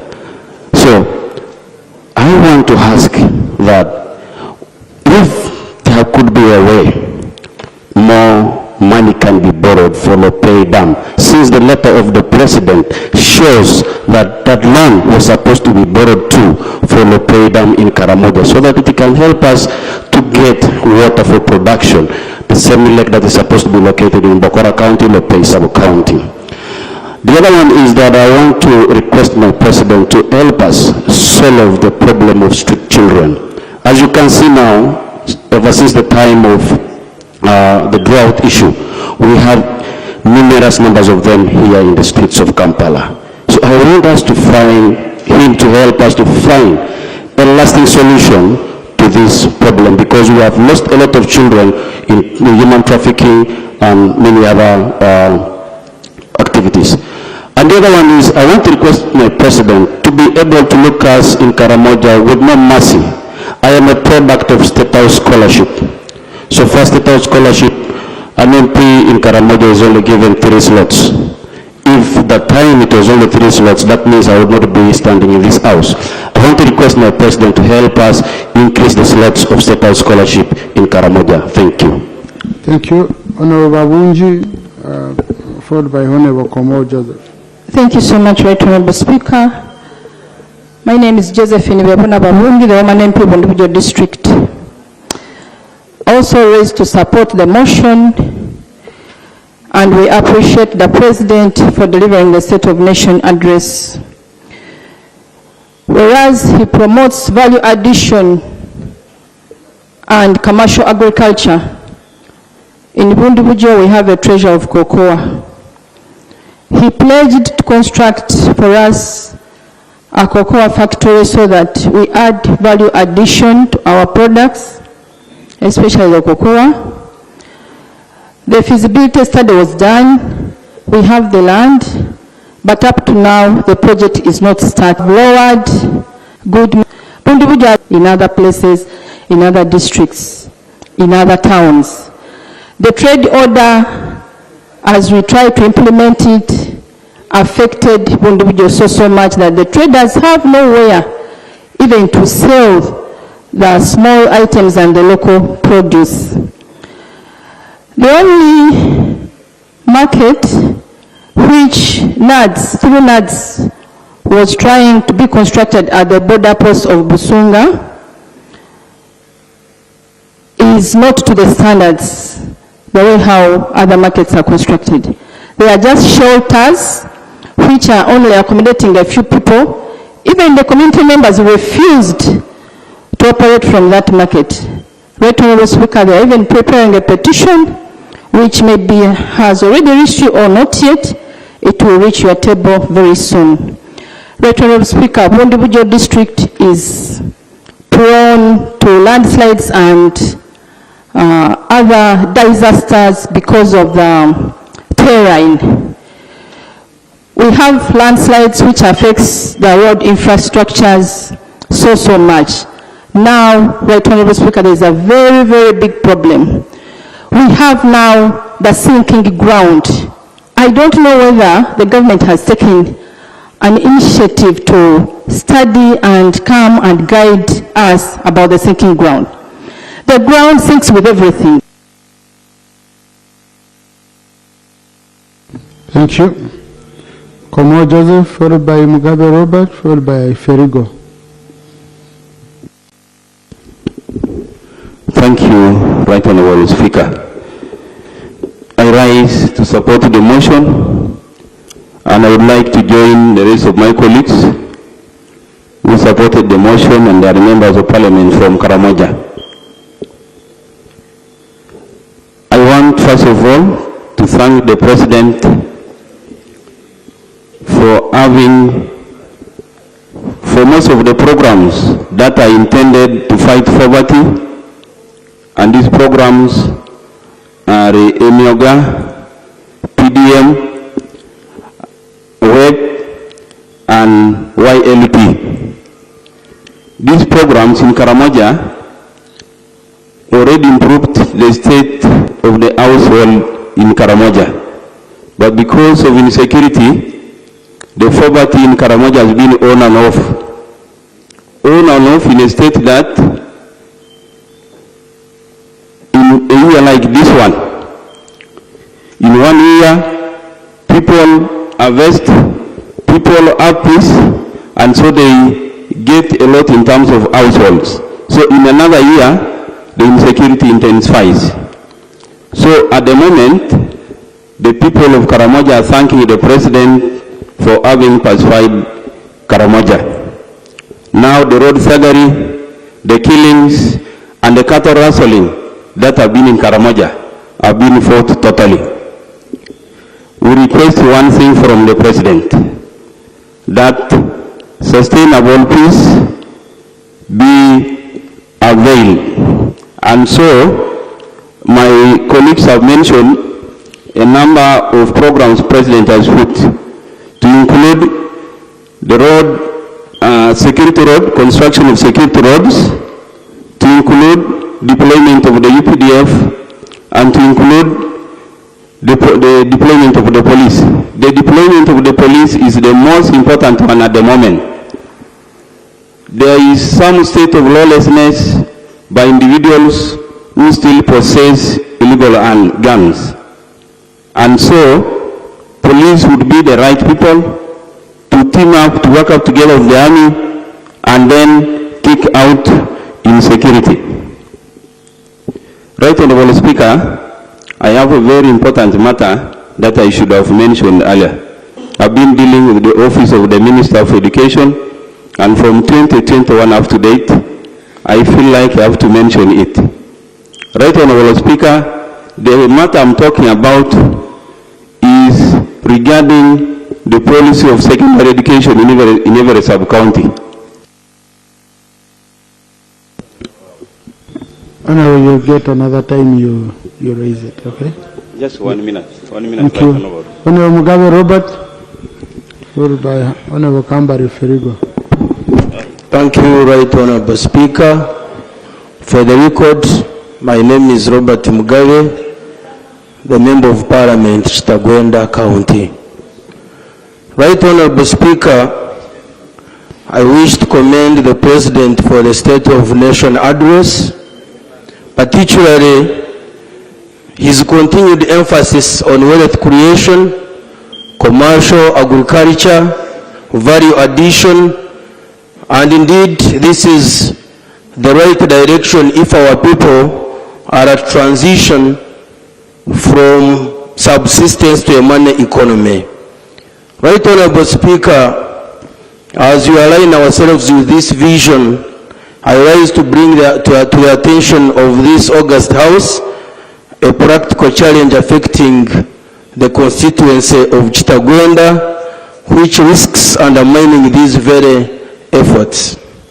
Around 2021, government, through agro-industrialization for local economic development aggregate, they distributed agro-processing equipment, including maize mills and coffee hullers, but the intention was to promote value addition, to increase household income, and uplift our people economically. But when you go on ground, in Bukurongo Town Council, a maize mill was delivered, but there is no electricity, and now the machine is not functional for the last 5 years. When you go to Kawujira Town Council, a coffee huller was also delivered, but because of lack of electricity, the machine is just not functional. In Muhanda sub-county, they also have a coffee huller, but it is not functional because we do not have electricity. And in Kanara sub-county, Bumro Trading Center, the maize mill was also delivered, but the equipment is not there and it is not usable. When you look at all of this, Right Honorable Speaker, you wonder, because Kitagwenda hosts Mpanga Hydro Power Dam, you can imagine a district that hosts Mpanga Hydro Power Dam that actually generates electricity to the rest areas of the country, failing to have electricity for these agro-processing. Thank you. Kambari Ferigo, followed by Martin Muzari, Rugorobi Wire, Okot Peter, Otimgiwi, and finally Boniface Okot. Thank you, Right Honorable Speaker. I also want to add my voice to the voices of my colleagues to thank the President for the good State of National Address. Right Honorable Speaker, the President emphasized the need to fight corruption. Today, we were thanking the Minister for Local Government for the work well done. Right Honorable Speaker, my request to the Parliament, 12th Parliament, to my colleagues, is that one, me personally, I feel as if we are sitting on our work. If you look at what is happening in the country, the Minister for Local Government, the work he's doing is what we are supposed to have done long ago. He's doing what I call non-financial verifications. He doesn't need an audit report to do what he's doing. For example, stealing of drugs from our health facilities. We are the members of Parliament of these constituencies. Why should the minister be the one to come and find out that drugs are being stolen in our constituencies? We are sitting on work. Finding, comparing the physical number of UPE pupils in class versus what is in the register. We don't need a minister to come and do that work for us. We are sitting on our own work. Doing simple verification cost versus a building that has been constructed, a 3-star latrine being costing 100 million. Where it is supposed to cost like 30 million. We don't need a minister to come to our constituencies to do that work. When the President says we should fight corruption, I want to request this Parliament, we should not wait for any minister from Kampala to do that work for us. Let's go on ground, pick these figures, compare what is being dispersed, compare what... How should a minister be the one to know that workers are not doing their work in health facilities? A minister has come, is the one who has found out that certain health workers are not in hospital X. Really? When we are there as MPs? I want to thank the President.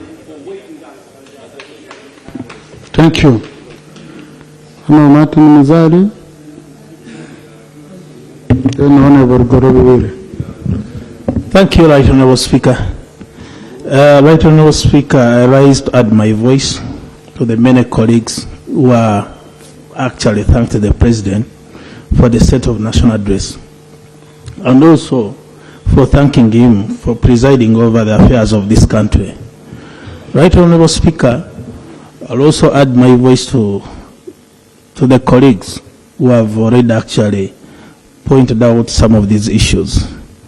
Right Honorable Speaker, we have a challenge with our Jinja to Kampala road, and the government had proposed an express from Jinja to Kampala.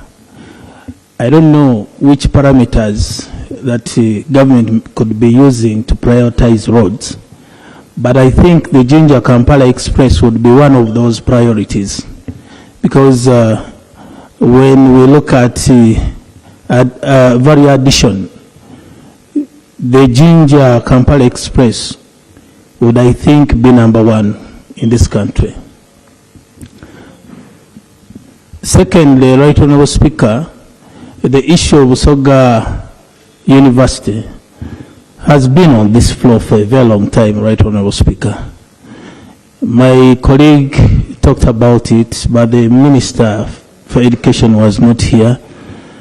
Honorable Minister, our concern as Busoga would want to see this university be in operation.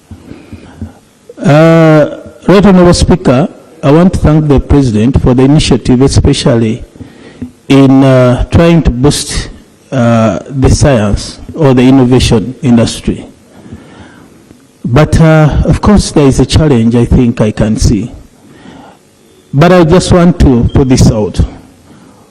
We are sponsoring students in universities, and we have very bright students who are graduating with masters, many first-class degrees, and so on. But I don't know, Speaker, we are not tapping on this talent as government. In other governments, what they do, they create a pool of science, train them with other countries, and they come back and serve their country. Because I've seen the president is trying to pick on innovators. We've seen Dave Pharmaceutical, we've seen Professor, I'm forgetting the one of Banana Initiative and so on, Professor Mlang. So, but we can do it as government, and we shall reduce on the cost. Thank you. Yes, Willie. Thank you very much, Right Honorable Speaker. Right Honorable Speaker, I'm Lugolo Biwire Bagayente, Member of Parliament, Bujumba Constituency, Kalangala District. Right Honorable Speaker, I want to join colleagues to thank His Excellency for the State of the Nation address. The President was very much spot on, and I want to thank him. He, sharing with us his personal initiative of transforming pastoralists into commercial livestock farmers mirrors very well with what he did in Kalangala, transforming peasants into commercial palm oil farmers. Right Honorable Speaker, our farmers in Kalangala, the palm oil farmers, are leaping big from palm oil because of the initiative of the President, and we are very grateful. Right Honorable Speaker, I also want to thank the President for earmarking the islands, Sese Islands, the only paradise in the Pearl of Africa, as a key tourist hub in Uganda. That place is very famous is a key tourist destination, and we are very grateful. I also want to thank the President for his directive of Chisanja, no more sleep. And I think on behalf of the islanders, I want to make these special prayers. One, I want to request that Minister of Works should begin overnight trips to the islands, especially for Buvuma and Kalangala. We cannot participate in the overnight economy when the ferry stops working at 6. Kalangala and Buvuma, we refer patients, the biggest health facility that we have in those two districts is a health center for. So in the case of referral, Buvuma, they refer to Mukono, Kalangala, we refer to Masaka. So if they refer you at night, then you begin praying to your Creator.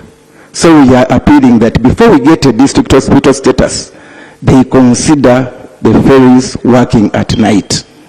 Right Honorable Speaker, we are also appealing to government that we have a county in Kalangala called Chamuswa. It is not connected to the national road. Chamuswa County is not connected to the national road. So we are appealing. Right Honorable Speaker, when colleagues here are requesting for roads, for us we are requesting for ferries. We are requesting for a ferry that connects Kalangala, the national road that stops in around Bujumba to Chamuswa County. Right Honorable Speaker, we are also requesting for quality inputs. If we are Thank you. Honorable Court Peter, followed by Honorable Riabna Turinda, followed by Honorable Tim Gewi, and finally Honorable Boniface Okot. Thank you very much, Right Honorable Speaker. Right Honorable Speaker, I join colleagues in thanking the President for fulfilling his constitutional mandate of delivering the State of the Nation 2026. The President made a call to all of us to embrace the wealth creation initiatives, many of them. If I'm to single one, I can pick on PDM. Right Honorable Speaker, a lot could have been achieved under PDM programs. But it appears emphasis is being put mostly on Pillar 3, which is the financial inclusion. PDM was developed on 7 pillars, but it appears that other pillars are not being acted on. For example, the investment from the financial inclusion, the money which is given to the beneficiaries, is being put in mostly agricultural activities. With agricultural activities, the farmers need a lot of support, a lot of extension support. But we'll find that in most of our districts, there is lack of extension workers. I therefore call upon government to increase on the wage bill so that extension workers are recruited. For example, in my district of Omoro, you find that one extension worker is covering 3 to 4 sub-counties, meaning that is a ratio of 1 extension workers to close about to 2,000 farmers, which is impossible. We also need to improve on infrastructure, which is also a pillar in the design of PDM, so that the rural roads are worked on, so that the farmers can take their produce to the market. Value addition is very important. We have stores which were built and equipped with value addition equipment. Like most people said this morning when we were debating electricity, they are not connected. So those machines are there being redundant. On health, Right Honorable Speaker, I thank the government for constructing the Gulu Cancer Institute so that Mulago can be decongested. But Right Honorable Speaker, Gulu Cancer Institute, for patients who require... As a whip, let me add you a minute, just as a whip. Thank you, Right Honorable Speaker. For patients who require radioactive treatment, have to come up to Mulago.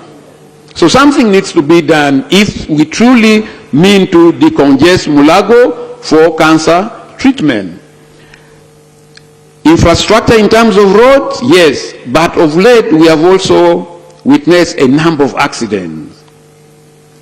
I would appeal that major health facility along the highways be fully equipped, because we have also lost a number of patients as a result of the accident because of the long distance of evacuation from the accident point to the nearest health facility with facilities.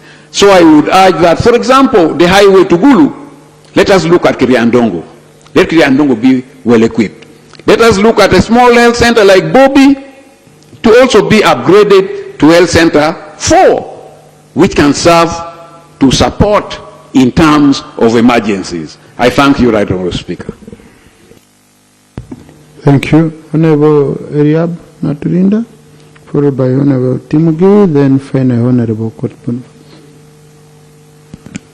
Thank you very much, Right Honorable Speaker. My name is Eriab Naturinda, Member of Parliament for Ndogwa County West. Right Honorable Speaker, I want to thank His Excellency the President for giving us a serious State of Nation address, and which depicts the core of what is on ground. I happen to have witnessed the 1994 genocide in Rwanda because my constituency is at the borderline of Uganda and Rwanda. And on security part, I want to assure the nation that as far as security for us, at least in Ndogwa West, now we can be able to smile because there is some good peace and security on that area. However, Right Honorable Speaker, on the issue of market, especially the reopening of Katuna border, it was reopened after some time, but we are not seriously observing the the East African Common Market Protocol. There is no free entry and exit.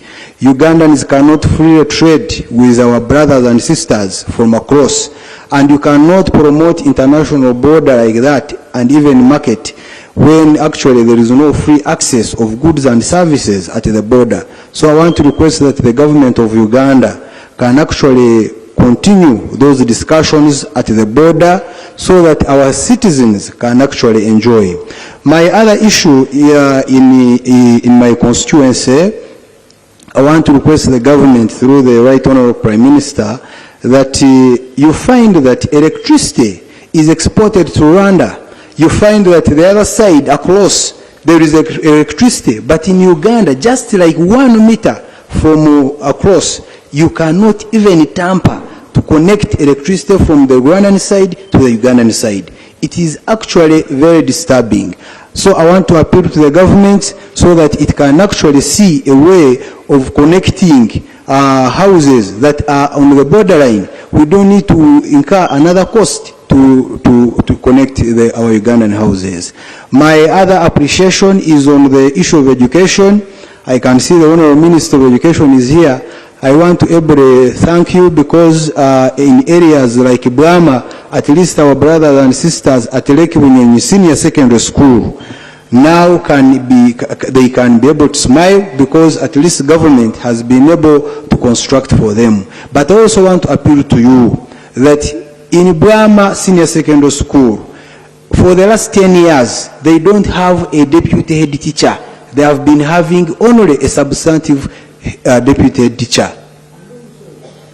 Thank you. Honorable Timothy Isaac.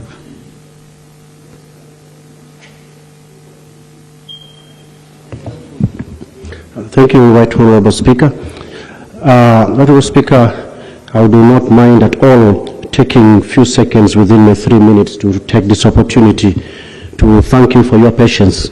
Honorable colleagues, since 10 o'clock, apart from the 30 minutes for the break, the Right Honorable Speaker has been here with us, giving us all the time to make sure we represent our duties. We thank you for that.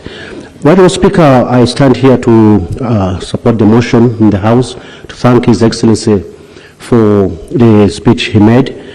Most especially, I wanted to thank him on the issue of security. Indeed, there is now security within the country. Where people never used to travel at night, we have buses now leaving as far as Koboko, coming through Karuma all the way to Kampala, even crossing it at 1 a.m. at night, something that never used to happen during the Kwame times. We thank the government for the compensation during the war times. Nevertheless, Mr. Speaker, we still have problem in the areas of West Nile in regarding compensation. The people of West Nile for over 40 years have waited patiently to be compensated because of the insurgency, because of the loss of property and life that took place between the years of 1990 to 1997.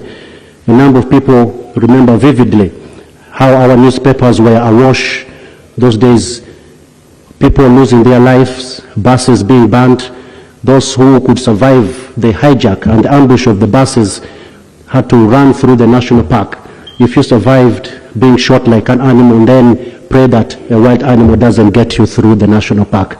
But nevertheless, to date, through different associations in West Nile, we have from NEBI, for example, the Greater NEBI War Claimants Association, registering over 192 people still following their claims up to date. Out of those ones, over 50 have already lost their lives. They kept moving to and fro to Kampala through the offices of the Attorney General over the years, through other offices of the Prime Minister, but to Vale, they lost their lives, not even receiving a single coin to that effect. And that is the main reason as to why His Excellency, through me here I have a letter. His Excellency actually wrote a letter to the office of the Prime Minister, dated 27th October 2025, informing and directing the office of the Prime Minister to consider ex gratia for people who have lost their property and life during the Kony insurgency to be considered in the office of the Prime Minister. A year has gone by, Mr. Speaker, we have not received any communication to that regards from the office of the Prime Minister, whether there are any steps being taken to compensate the people of West Nile who have lost property during the Kony War. Last, Mr. Speaker. Conclude Vice Chair of the caucus. By the way, is more or less the Deputy Government Chief Whip. On that, our rules don't recognize directly. Thank you, Right Honorable Speaker. The powerful man.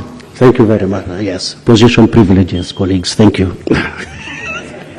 Right Honorable Speaker, I just wanted to conclude with the issue of the seed schools that we have. We have been allocating funds for seed schools, but what we have realized on ground is that especially the money allocated for construction of school football grounds or the pitch is never enough. We moved just a month ago through a number of seed schools. We have 3 seed schools under construction in Nebi district. The seed schools there, none of the 3 seed schools have actually had their school football grounds constructed because of the budget being allocated for that. Most of these seed schools come up with only 15 million shillings for construction of the football pitch. And as per now, none of them have actually been able to conclude construction of seed schools. So I would ask the Minister of Education and Sports, I'm glad he's in the House, to try and look into that, how we can find a way of adding some money to most of these seed schools. If you do a survey in all the seed schools under construction, you'll find very few have actually been able to construct school pitches, and you know how sports is very vital for our people. If there's a way we can come in and help the districts with the money, it will be great. Thank you for the time, Madam Speaker. Thank you. Honorable Court Boniface.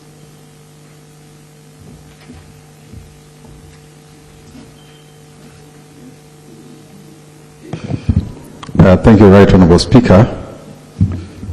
Right Honorable Speaker, I listened to the State of the Nation address word for word, and I must make one admission.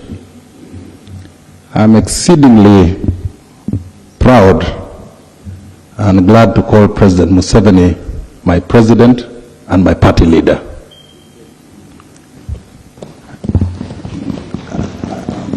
And the specific reason why I'm very proud of him is that one of the revolutionary books that I enjoy reading, called The Wretched of the Earth by Frantz Fanon, says that every generation, out of its relative obscurity, must be able to identify its generational mission, and it chooses to either fulfill it or betray it. President Museveni for the past 40 years has been consistent and fulfilled every generational mission.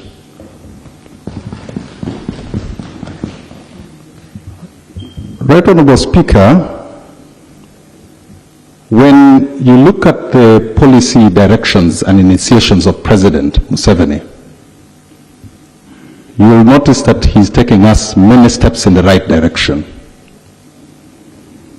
However, I want to just make mention of wealth creation that ideally seems to be the pivot of his operation now going forward, that the efforts are commendable. However, in a sub-region like Lango, which is largely swampy, the project on micro-scale irrigation, which ended, should be renewed, and the core funding of 25% reduced to a reasonable percentage for affordability of farmers. On education, in my constituency, Kole South, 5 out of 54 parishes still don't have primary schools in the parishes. 2 of my secondary schools still need coding. That's Abeli Secondary School and Adiang Annex. Akalo Sub-County and Bala Sub-County still have no seed schools.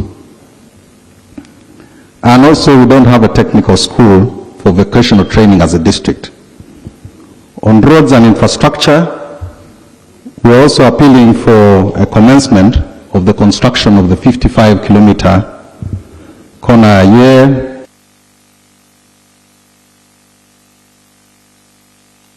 Since you're the last one, Chair, I'll conclude.